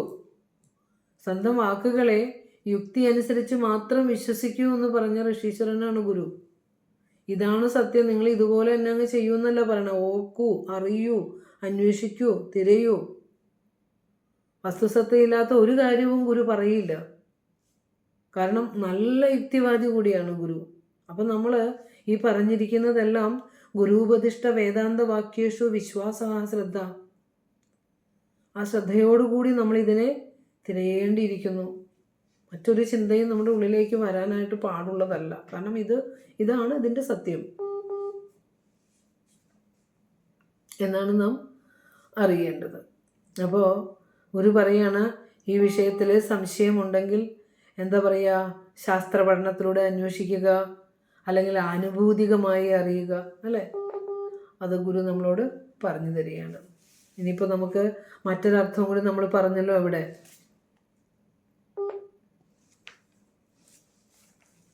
അതീതം എന്നതുകൊണ്ട് സഞ്ചിത കർമ്മത്തെ പറഞ്ഞു. ആഗാമി എന്നതുകൊണ്ട് ആഗാമി കർമ്മം, വരാനിരിക്കുന്ന കർമ്മത്തെ കുറിച്ചും പരാമർശിച്ച് നമ്മൾ മറ്റൊരു തരത്തിലുള്ള വ്യാഖ്യാനം കൂടി കൊണ്ടുപോയി, അല്ലേ? അപ്പോൾ കർമ്മങ്ങൾ 3 തരത്തിലുണ്ട്. ആഗാമി കർമ്മം, സഞ്ചിത കർമ്മം, പ്രാരബ്ധ കർമ്മം, ഇങ്ങനെ വിഭജിക്കപ്പെട്ടിരിക്കുന്നു. ഇതിൽ പ്രാരബ്ധ ഒക്കെ നിങ്ങൾ പഠിച്ചിട്ടുള്ളതാണ്, ഒത്തിരി പ്രാവശ്യം പറഞ്ഞിട്ടുള്ളതാണ്. അതായത് പ്രാരബ്ധം നമ്മുടെ തൽക്കാല ശരീരമാണ്. ഈ തത്കാല ശരീരം ഉണ്ടാകുന്നതിനുള്ള കാരണവും ആണ് പ്രാരബ്ധ കർമ്മം. അത് അനുഭവം കൊണ്ട് ക്ഷയിച്ചു പോകുന്നതുമാണ് പ്രാരബ്ധം. ആഗാമി വരാനിരിക്കുന്ന കർമ്മങ്ങളും, സഞ്ചിതം എന്നുവെച്ചാൽ കളക്റ്റഡ് എന്നാണ്, ജന്മാന്തരങ്ങളിലായി നമ്മൾ ശേഖരിച്ച് വെച്ചിരിക്കുന്ന കർമ്മസഞ്ചയങ്ങളാണ്. ഇതെല്ലാം ഒറ്റയടിക്ക് ഇല്ലാണ്ടാവും. എപ്പോഴാന്ന് വെച്ചാൽ പരമസത്യം മാത്രമേ ഉള്ളൂ എന്ന ഒരു ഉത്തമമായ ബോധ്യത്തിലേക്ക് എത്തി നമ്മൾ യഥാർത്ഥ വഴിയെ സഞ്ചരിച്ചു തുടങ്ങുമ്പോൾ ഈ ആഗാമിയും സഞ്ചിതവും പ്രാരബ്ധവും ഇല്ലാണ്ടാവുന്നു. അപ്പം നമുക്ക് ഇനി കർമ്മക്കെട്ടുകൊണ്ട് പോകണോ? അത് നമ്മൾ ആദ്യം ഒരു തീരുമാനം എടുക്കേണ്ടത്. ഇനി ഈ വാസനാമയമായ ഈ ജനുമൃതി കാട് വളർത്തണോ? പുനരതുമൊക്കെ മറന്നു പൂത്ത് കായ്ക്കും, അല്ലേ? പുനകൃതി കൊണ്ട് നിറഞ്ഞു ലോകമെല്ലാം എന്ന് ഗുരു പറഞ്ഞു. ഗുരുവിൻ്റെ വാക്കുകൾ അനുസരിക്കാത്ത ആളുകൾക്ക് സംഭവിക്കുന്നതാണിത്. ജനിമരണ കാട് വളർത്തിക്കൊണ്ടിരിക്കും. അപ്പോൾ വാസനയെ കുറയ്ക്കണമെങ്കിൽ ഈ പ്രതീതികളിലധികം മനസ്സ് വയ്ക്കാതിരിക്കുക, ഉഴറാതിരിക്കുക. വന്നത് എന്താ പറയുക, ഈശ്വരന് സമർപ്പിച്ചുകൊണ്ട് നമ്മുടെ മുന്നിൽ വന്ന കർമ്മങ്ങളെല്ലാം ചെയ്ത് ശാന്തവും സ്വസ്ഥവുമായിരിക്കുക. അതാണ് നമുക്ക് ചെയ്യാനുള്ളത്. കർമ്മങ്ങൾ എന്താ പറയുക, ആഗാമിയും സഞ്ചിതവുമായ കർമ്മങ്ങൾ വറുത്ത വിത്തുന്നത് പോലെ ഫലജനനത്തിന് അശക്തമായി തീരുന്നു എന്നാണ് പറയുക. ഈ അധിഷ്ഠാന സത്തയെ അറിയുമ്പോൾ ആഗാമിയും സഞ്ചിതവുമായ കർമ്മങ്ങൾ വറുത്ത വിത്തുന്നത് പോലെ ഫലജനനത്തിന് അശക്തമായി തീരുന്നു. അപ്പോൾ നമുക്ക് കുറേയൊക്കെ നമ്മൾ ചിന്തിച്ച് നോക്കിയാൽ നമുക്കറിയാം എന്തിനു വേണ്ടി കലഹിക്കുന്നു. നമ്മളൊക്കെ എത്രയോ കഷ്ടപ്പെട്ട് നേടിയ വീടുകൾ, സ്വത്തുകൾ, സമ്പത്തുകൾ ഒക്കെ അനാഥമായി ഇങ്ങനെ കിടക്കുന്നുണ്ട്. പല വീടുകളിലും നമ്മൾ ചെന്ന് നോക്കുമ്പോൾ കാണാം എത്രയോ അത് ഉണ്ടാക്കാൻ വേണ്ടി ഒരു ജന്മം മുഴുവൻ കഷ്ടപ്പെട്ടതാണ്. ഈ മക്കളെ വളർത്താനും ഇതെല്ലാം സമ്പാദിക്കാനും, അല്ലേ? അപ്പോൾ അതുമാത്രം സ്വപ്നം കണ്ട് ജീവിച്ചവരാണ് നമ്മളൊക്കെ ഒരു പരിധി വരെ. അപ്പോൾ അങ്ങനെ അത് കഴിഞ്ഞ് കുറേ ജീവിച്ച് നമ്മൾ ഇതിൻ്റെയൊക്കെ ആ മിഥ്യാത്വം മനസ്സിലാക്കുമ്പോഴാണ് നമ്മൾ ഈ പ്രതീതിയിൽപ്പെട്ട് തന്നെയാണല്ലോ ഇത്രയും കാലം കടന്നു പോയതെന്ന്. അർത്ഥമില്ലാതെ കടന്നുപോയ കുറേ നാളുകൾ നമ്മുടെയൊക്കെ ജീവിതത്തിലില്ലേ? അപ്പോഴും നമ്മൾ അർത്ഥമുള്ളവയെ ചിന്തിച്ചില്ല. ഇപ്പോഴൊന്ന് സ്വസ്ഥമായി ഫ്രീ ആവുമ്പോഴാണ് നമ്മൾ എത്ര ഓട്ടമാണ് ആ പ്രതീതി കിടന്ന് ഓടിയത്, എത്ര ദുഃഖിച്ചു വേണ്ടാത്ത കാര്യങ്ങൾക്ക്, എത്ര സന്തോഷിച്ചു, അല്ലേ? അതെല്ലാം സന്തോഷവും ദുഃഖവും ഒക്കെ വെറും പ്രതീതി മാത്രമായി മാറുന്നു ഇല്ലാത്ത കാലത്തിൽ ഇല്ലാത്ത സംഭവങ്ങളെ ചൊല്ലി നമ്മൾ വികാരപ്പെട്ടു, സന്തോഷിച്ചു, അതിനെ ഇപ്പോഴും താലോലിച്ചുകൊണ്ടിരിക്കുന്നു.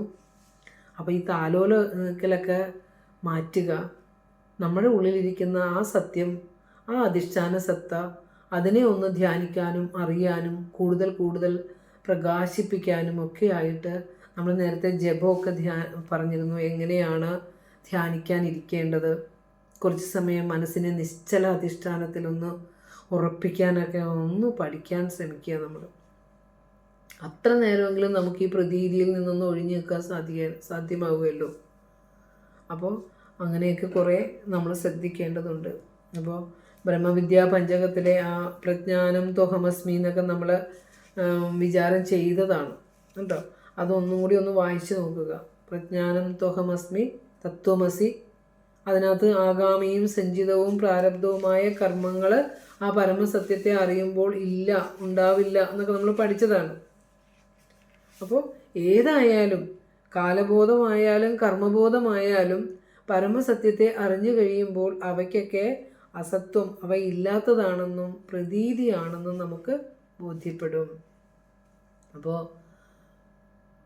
നമുക്ക് ഗുരു പറഞ്ഞത് ഈ അന്വേഷിക്കണം എന്ന് പറഞ്ഞത് പിടികിട്ടുക നമ്മളത് അനുഭവിക്കുമ്പോൾ മാത്രമാണ് കേട്ടോ. നമ്മൾ ഈ പ്രതീതിയിൽ ഭ്രമിച്ചുകൊണ്ട് അന്വേഷിച്ചാൽ നമുക്ക് കിട്ടില്ല.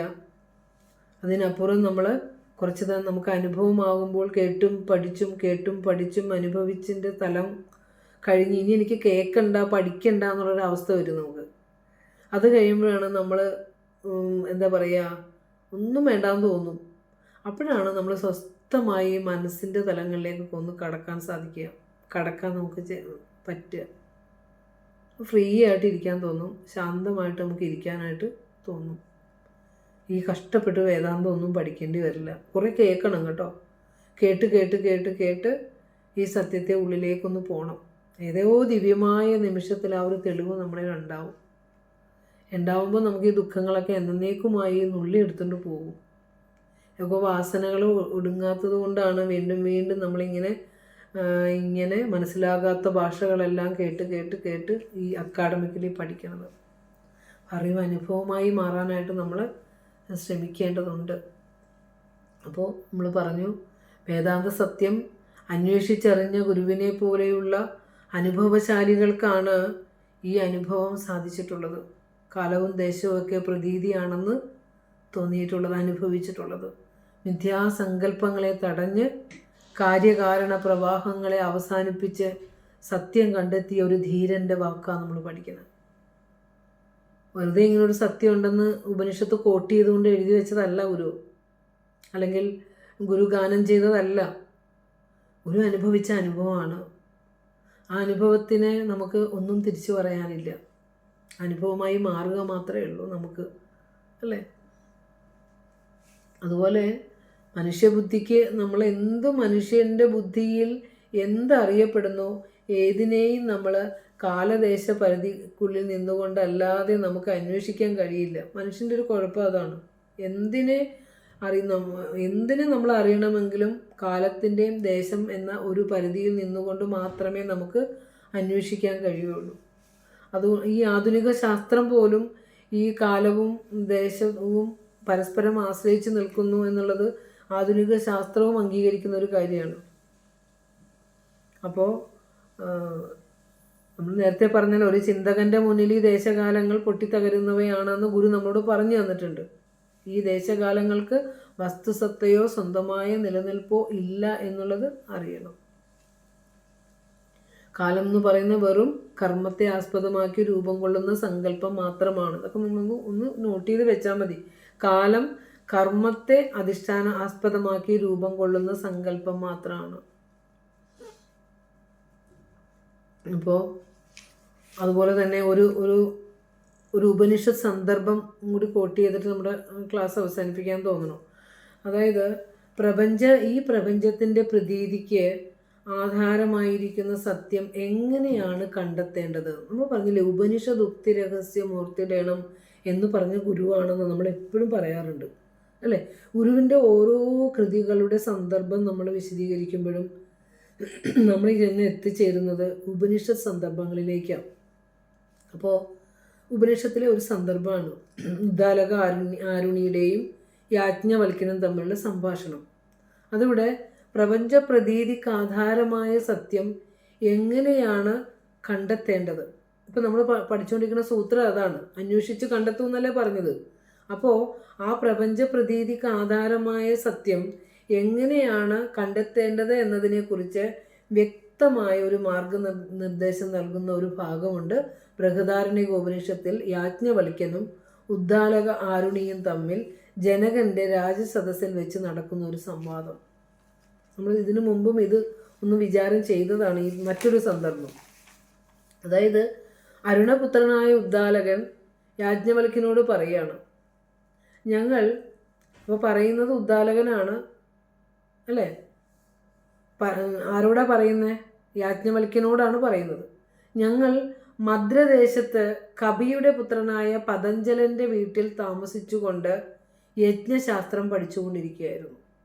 അപ്പോൾ ഉദ്ദാലകൻ പറയാണ്, കപിയുടെ പുത്രനായ പതഞ്ജലൻ്റെ വീട്ടിൽ താമസിച്ചുകൊണ്ട് ഞങ്ങൾ യജ്ഞശാസ്ത്രം പഠിക്കുകയായിരുന്നു ഉദ്ദാലകൻ. അപ്പോൾ ഈ പതഞ്ജലൻ്റെ ഭാര്യ ഒരു ഗന്ധർവനാൽ ആവേശിക്കപ്പെട്ടവളായിരുന്നു. ഗന്ധർവൻ്റെ ആവേശം ഉണ്ടായിരുന്നു ഈ പതഞ്ജലൻ്റെ ഭാര്യയ്ക്ക്. അപ്പോൾ ഗന്ധർവൻ തന്നെയാണല്ലോ അത്. ഞങ്ങൾ ആ ഗന്ധർവനോട് ചോദിച്ചു, നീ ആരാണ്? അപ്പോൾ ഗന്ധർവൻ പറയാണ്, ഞാൻ അഥർവൻ്റെ പുത്രനായ കബന്ധനാണ്. അഥർവപുത്രനായ കബന്ധനാണ് ഞാൻ എന്ന് പറയാണ്. പിന്നെ അവൻ കപിഗോത്രജനായ പതഞ്ജലനോടും യാജ്ഞവൽക്യനോടും ചോദിച്ചു. കപി ഗോത്രത്തിൽപ്പെട്ട പതഞ്ജലനോടും യാജ്ഞവൽക്യനോടും ചോദിച്ചു. ആ ചോദ്യമാണ് വേദാന്തപരമായ ചോദ്യങ്ങളാണ്. ഗന്ധർവനാണ് ചോദിക്കുന്നത്, കബന്ധനാണ്. ഗന്ധർവനായിരിക്കുന്ന ഇപ്പോൾ കബന്ധനാണ്. അഥർവൻ്റെ പുത്രനായ കബന്ധൻ ചോദിക്കുകയാണ്, പതഞ്ജലനോട് യാജ്ഞവൽക്യനോടും കൂടി ചോദിക്കുകയാണ്, ഏതിനാലാണോ, ശ്രദ്ധിക്കുക കേട്ടോ, ഉപനിഷത്ത് ഋഷിയുടെ വിഷനാണത്, ഏതിനാലാണോ, നമ്മൾ ഗുരു പറഞ്ഞില്ലേ, യാതൊന്നിനാലാണോ ഇത് അസത്യമായിരിക്കുന്നത് അതിനെ അന്വേഷിച്ച് കണ്ടെത്തുമെന്ന് ഗുരു പറയുമ്പോൾ ആ ഋഷിയുടെ ഭാഷ തന്നെ ഇവിടെ ഉപയോഗിച്ചിരിക്കുന്നത്. നോക്കൂ, അപ്പോൾ ഏതിനാലാണോ ഈ ജന്മവും വരുന്ന ജന്മവും എല്ലാ ഭൂതങ്ങളും, ഇനി വരുന്ന ജന്മവും ഈ ജന്മവും ഈ പ്രപഞ്ചത്തിലെ എല്ലാ ഭൂതങ്ങളും ഏതൊന്നിനാലാണോ, ഏതൊരു സൂത്രത്താലാണോ കെട്ടപ്പെട്ടിരിക്കുന്നത്, എല്ലാം കൂടി കൂട്ടി യോജിപ്പിച്ചുകൊണ്ടിരിക്കുന്നത്, ആ സൂത്രം എന്താണെന്നറിയോ? എല്ലാത്തിനെയും കൂട്ടി യോജിപ്പിക്കുന്ന കഴിഞ്ഞുപോയവയും വരാനിരിക്കുന്നവയും ഈ പ്രപഞ്ചത്തിലെ സമസ്ത ഭൂതങ്ങളെയും എല്ലാത്തിനെയും കൂടി കൂട്ടിച്ചേർത്തിരിക്കുന്ന ആ സൂത്രം ഏതാണെന്നറിയുമോ? അല്ലാത്തൊരു ഉത്തരം പിന്നെ അനുഭവമാണ് ഋഷീശ്വരന്മാരുടെ. അതായത് ഈ ജന്മം, വരുന്ന ജന്മം, പിന്നെ എല്ലാ ഭൂതങ്ങളും സമസ്തവും ഏതിനാലാണോ ബന്ധിതമായിരിക്കുന്നത് ആ ബന്ധിതമാക്കിയിരിക്കുന്ന സൂത്രം എന്താണെന്നറിയുമോ? അപ്പോൾ പതഞ്ജലൻ പറയണേ, എനിക്കറിയില്ല. അപ്പോൾ വീണ്ടും ഗന്ധർവൻ ചോദിക്കുകയാണ്, ഈ ലോകത്തെയും പരലോകത്തെയും എല്ലാ ഭൂതങ്ങളെയും ഉള്ളിലിരുന്നു കൊണ്ട് നിയന്ത്രിക്കുന്നത് യാതൊന്നാണോ അതിനെ അറിയുമോ? നമുക്ക് ഒന്നുകൂടെ, ഈ ലോകത്തെയും പരലോകത്തെയും എല്ലാ ഭൂതങ്ങളെയും എല്ലാ ഭൂതങ്ങളിലും ഉള്ളിലിരുന്നു കൊണ്ട് നിയന്ത്രിക്കുന്നത് യാതൊന്നാണോ അതിനെ അറിയുമോ? അപ്പോൾ ഈ പ്രപഞ്ചത്തിലെ സമസ്ത ചരാചരങ്ങളും അല്ലെ, ഭൂതവും എന്താ പറയുക, എല്ലാതും, കഴിഞ്ഞ ജന്മവും ഇനി വരാനിരിക്കുന്ന ജന്മവും എല്ലാ ഭൂതങ്ങളും ഏതിനാണ് ബന്ധിതമാക്കിയിരിക്കുന്നത് അതും അറിയില്ല എന്ന് പറഞ്ഞു. ഇനി ഇതിൻ്റെയൊക്കെ ഉള്ളിലിരുന്ന് പ്രവർത്തിക്കുന്ന അന്തർയാമി ആരാണ് അതും അറിയില്ല ഭഗവാനെ എന്ന് പറയാണ് ഈ ഗന്ധർവനോട്. അപ്പോൾ കബന്ധൻ വീണ്ടും ചോദിച്ചു, ആരാണോ, ഇങ്ങനെ പറയാണ്, ആരാണോ ഈ സൂത്രത്തെയും ആ അന്തർയാമിയെയും അറിയുന്നത് അവൻ ബ്രഹ്മത്തെ അറിഞ്ഞവനാകുന്നു. അപ്പോൾ ആരാണ് ഈ അനുഭവശാലി എന്ന് പറയാണ്. അപ്പോൾ അനുഭവശാലി ആകണമെങ്കിൽ എന്താ? കഴിഞ്ഞ ജന്മത്തെയും വരാനിരിക്കുന്ന ജന്മത്തെയും സകല ഭൂതങ്ങളെയും ചേർത്ത് കോർത്തി ഒരൊറ്റ ചരടിൽ കോർത്തി വെച്ചിരിക്കുന്ന ആ സത്യത്തെ അറിയുന്നവനും എല്ലാത്തിൻ്റെയും ഉള്ളിൽ അന്തർയാമിയായിരിക്കുന്ന സത്യത്തെ അറിയുന്നവനും ആരാണോ അവൻ ബ്രഹ്മത്തെ അറിഞ്ഞവനാകുന്നു എന്ന് പറയാണ്. അവൻ ലോകങ്ങളെ അറിയുന്നവനാകുന്നു. അവൻ ദേവന്മാരെ അറിയുന്നവനാകുന്നു. അവൻ സകല ഭൂതങ്ങളെയും വേദങ്ങളെയും അറിയുന്നവനാകുന്നു. അവൻ ആത്മാവിനെ അറിയുന്നവനാകുന്നു. അവൻ സർവത്തെയും അറിയുന്നവനാകുന്നു. എടുത്തെടുത്തെടുത്ത് പറയുക. അപ്പോൾ അവൻ ഞങ്ങൾക്ക് ആ സൂത്രത്തെയും അന്തർയാമിയെയും പറ്റിയുള്ള വിജ്ഞാനം പകർന്നു തന്നു. ഇതാരുടെ വാക്കാ? ഇതാര് പറയണതാ? ഗന്ധർവൻ പറയാണ്. അപ്പോൾ ഈ ഗന്ധർവൻ ആ അനുഭവശാലിയിൽ നിന്ന് അനുഭവം അറിഞ്ഞെടുത്ത് ആ പരമസത്യത്തെ അറിഞ്ഞ് മറ്റൊരു അനുഭവശാലിയുടെ മുൻപിൽ ഇത് പറഞ്ഞ് അനുഭവത്തിലേക്ക് എത്താനുള്ള ഒരു ജിജ്ഞാസു ഒരു പണ്ഡിതൻ തന്നെയാണ് അവരുടെ മുമ്പിലേക്ക് ഇത് അവതരിപ്പിക്കുന്നത്. പക്ഷെ യാജ്ഞവൽക്യൻ അപ്പം മറുപടി പറയുന്നുണ്ട്. ആ അന്തർയാമി ദർശനത്തിന് വിഷയമാക്കാത്തവനും, നോക്കൂ, അന്തർയാമി ആരാന്ന് വെച്ചാൽ കണ്ണുകൊണ്ട് കാണാൻ പറ്റാത്തവനും ദർശനത്തിന് വിഷയമാകാത്തവനും എന്നാൽ എല്ലാം ദർശിക്കുന്നവനുമാണ്. കണ്ണുകൊണ്ട് അദൃഷ്ടമാണ്, എന്നാൽ ദൃഷ്ടവുമാണ്. അവനെല്ലാം കാണുന്നുമുണ്ട്. ശ്രവണത്തിന് വിഷയമാകാത്തവനാണ്, ചെവി കൊണ്ട് കേൾക്കാൻ പറ്റില്ല അവനെ അറിയാൻ, ചെവി കൊണ്ടുള്ള ശബ്ദം കൊണ്ടൊന്നും അവനെ അറിയാൻ പറ്റില്ല. പക്ഷെ അവനെല്ലാം ശ്രവിക്കുന്നവനാണ്. എല്ലാവരുടെയും ഉള്ളിലിരുന്നു കൊണ്ട് ശ്രവണം നടത്തുന്നവനാണവൻ. എല്ലാവരുടെയും ഉള്ളിലിരുന്നു കൊണ്ട് കാണുന്നവനാണവൻ. പക്ഷെ അവനെ കണ്ണുകൊണ്ട് നമുക്ക് അറിയാൻ പറ്റില്ല. എല്ലാവരുടെയും ഉള്ളിൽ ഇരുന്നു കൊണ്ട് ചെവി കൊണ്ട് കേൾക്കും, പക്ഷെ അവനെ ഒരാൾക്കും ചെവി കൊണ്ട് അറിയാൻ സാധ്യമല്ല. വിജ്ഞാനത്തിന് വിഷയമാകാത്തവനാണവൻ, മനനത്തിന് വിഷയമാകാത്തവനാണ്, എന്നാൽ എല്ലാം മനനം ചെയ്യുന്നു. വിജ്ഞാനത്തിന് വിഷയമാകാത്തവനാണ്, എന്നാൽ അവനെല്ലാം അറിയുന്നവനുമാണ്. ശ്രോതാവല്ലവൻ, എന്നാൽ എല്ലാം ശ്രവിക്കുന്നവനുമാണ്. അപ്പോൾ ഇവനിൽ നിന്ന് അന്യമായി മനനം ചെയ്യുന്നവനോ വിജ്ഞാനമോ ഒന്നും തന്നെയില്ല. ഇങ്ങനെയുള്ള നിന്റെ ആത്മാവ് തന്നെയാണ് ആ അമൃതനായ അന്തര്യാമി എന്ന് പറയാണ്. അപ്പോൾ എല്ലാം നമ്മളെയൊക്കെ ലക്ഷ്യം വെച്ചത് അവനവൻ്റെ ഉള്ളിലിരിക്കുന്ന ആ അന്തര്യാമി തന്നെയാണ് സകലതിനും ആത്മാവായിരിക്കുന്ന ശക്തി. അതിനെ നമ്മൾ എന്ത് ചെയ്യണമെന്ന് പറഞ്ഞാൽ കരുവിന് കണ്ണുകൾ 5 ഉള്ളടക്കി തെരുതെരെ വീണു വണങ്ങി ഓതിടേണം. കുഞ്ഞു പ്രകാശമൊന്നുമല്ല നമ്മുടെയൊക്കെ ഉള്ളിലെ ഈശ്വരൻ കൊളുത്തി വെച്ചിരിക്കുന്നത്. അതിനെ ഒരു 10,000 സൂര്യപ്രഭയാർന്ന് പ്രോജ്വലിപ്പിക്കാൻ നമുക്ക് സാധിക്കണമെങ്കിൽ നമ്മൾ അത് അറിവിലുമേറിയ അറിവ് തന്നെയാണെന്ന് ഉറച്ച് ഒരു ബോധ്യം നമുക്കുണ്ടാവണം. അപ്പോൾ നിസ്സാരമായ തുച്ഛമായ ലൗകിക വസ്തുക്കളെ ചൊല്ലിക്കൊണ്ട് നമ്മൾ കലഹിച്ച് നടക്കില്ല. അർത്ഥശൂന്യമായ വിവാദങ്ങളിൽ പോയി പെടില്ല. അപ്പോൾ ഓരോ മനുഷ്യനും ആ ഈശ്വരീയതയിലേക്കുള്ള യാത്ര തുടരേണ്ടതുണ്ട്. ഓരോ മനുഷ്യനും എന്താ പറയുക, ആ അറിവേ സ്വരൂപം തന്നെയാണ് എന്നാണ് ഈ സൂത്രം കൊണ്ട് ഗുരു പറഞ്ഞു വയ്ക്കുന്നത്. അപ്പോൾ അതീതാഗാമിനോ രസത്വം യഥ യഥേതന്വിച്ഛത. അപ്പോൾ ഇനിയിപ്പോൾ എത്ര മൗഢ്യമായ ചിന്തയാണ് നമ്മളുടെ കഴിഞ്ഞുപോയവയെക്കുറിച്ച്. ജീവിതം തന്നെ പോയി എന്ന് പറഞ്ഞ് ദുഃഖിക്കുന്നത്, ഞാൻ പോയ എൻ്റെ കുഞ്ഞിന് ആരെന്ന് കരുതി ദുഃഖിക്കുന്നത്, ഇന്നെൻ്റെ വേദന എനിക്ക് എങ്ങനെ മാറുന്നോർത്ത് ദുഃഖിക്കുന്നത്. എല്ലാം അറിയുന്ന ഈശ്വരന്, എല്ലാവരുടെയും ഉള്ളിലിരുന്നു കൊണ്ട് വെളിച്ചമായിരിക്കുന്ന ഈശ്വരന് നമുക്ക് വന്ന ഏത് ദുഃഖവും തരണം ചെയ്യിക്കാൻ, കൈപിടിച്ച് തന്നെ തരണം ചെയ്യിക്കാൻ കൂടെ ഉണ്ട്. ആ ഒരു വെളിച്ചത്തിലേക്കല്ലേ നമ്മളെ ഈ ഗുരുവിൻ്റെ കൃതി എത്തിക്കുന്നത്. കാരണം അവസാനം ഇത് എന്ന് പറഞ്ഞ് ഈ ഉപനിഷത്ത് ഋഷിമാർ സംസാരിച്ചപ്പോൾ ഇവൻ എല്ലാം അറിയുന്നവന്, പക്ഷേ കണ്ണുകൊണ്ട് അവനെ കാണാൻ പറ്റില്ല. പക്ഷെ അവൻ എല്ലാവരുടെയും കണ്ണായിരുന്നു കൊണ്ട് കാണുന്നു. ചെവി കൊണ്ട് അവനെ കേൾക്കാൻ പറ്റില്ല, പക്ഷെ എല്ലാവരുടെയും ചെവിയായിരുന്നുകൊണ്ട് അവൻ കേൾക്കുന്നു, അല്ലേ? അപ്പം നമ്മുടെ ചെവിയായിരുന്നുകൊണ്ട് കേൾക്കുന്നുണ്ട്. നോക്കൂ, അപ്പം നമ്മളവിടെ ഈ പ്രതീതിയിൽ ഇരുന്നു കൊണ്ട് ഈ പ്രതീതികളെ താലോലിക്കുന്ന നാം കുറച്ചൊക്കെ ആ പ്രതീതി വിട്ടിട്ട് ഉള്ളിലേക്ക് തിരയണം. കാലസങ്കല്പങ്ങളിൽ പെട്ട് ദുഃഖിക്കാതെ, ദേശസങ്കല്പങ്ങളിൽ വെച്ച് ദുഃഖിക്കാതെ, കാലദേശങ്ങൾക്ക് അതീതമായ നമ്മളിരിക്കുന്ന സത്യമുണ്ട് എന്നറിഞ്ഞ് ചങ്കുറപ്പോടെ, മനസ്സുറപ്പോടെ, സ്വസ്ഥമായി, ശാന്തമായി ജീവിക്കാൻ നമുക്ക് സാധിക്കണം. എല്ലാ വേദനകളും ഈശ്വരൻ മാറ്റട്ടെ.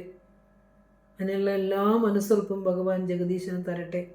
അതിന് നമ്മൾ ഇത്രയും ആശയങ്ങൾ ഉള്ളടക്കി വെച്ചിരിക്കുന്ന ആനുഭൂതികമായ ഒരു ഈ സൂത്രം ഒട്ടും തന്നെ അനുഭവദശയിലില്ലാത്ത നമ്മളെപ്പോലെയുള്ള ആളുകൾ വാക്കുകൊണ്ട് വിചാരം ചെയ്യുമ്പോൾ ആ വാക്ക് അതിൻ്റെ അർത്ഥത്തിലെത്തി ആ അർത്ഥം അതിൻ്റെ അനുഭൂതിയായി ഞങ്ങളുടെയൊക്കെ ഉള്ളുകളിൽ വെളിച്ചമായി പ്രകാശിക്കണേ ജഗദീശ്വര എന്ന് പ്രാർത്ഥിച്ചുകൊണ്ട് ഇന്ന് ഈ 13-ാമത്തെ സൂത്രത്തിൻ്റെ വിചാരം ഭഗവത് പാദങ്ങളിൽ സമർപ്പിക്കുന്നു. ഗുരുവോം തത്സത്.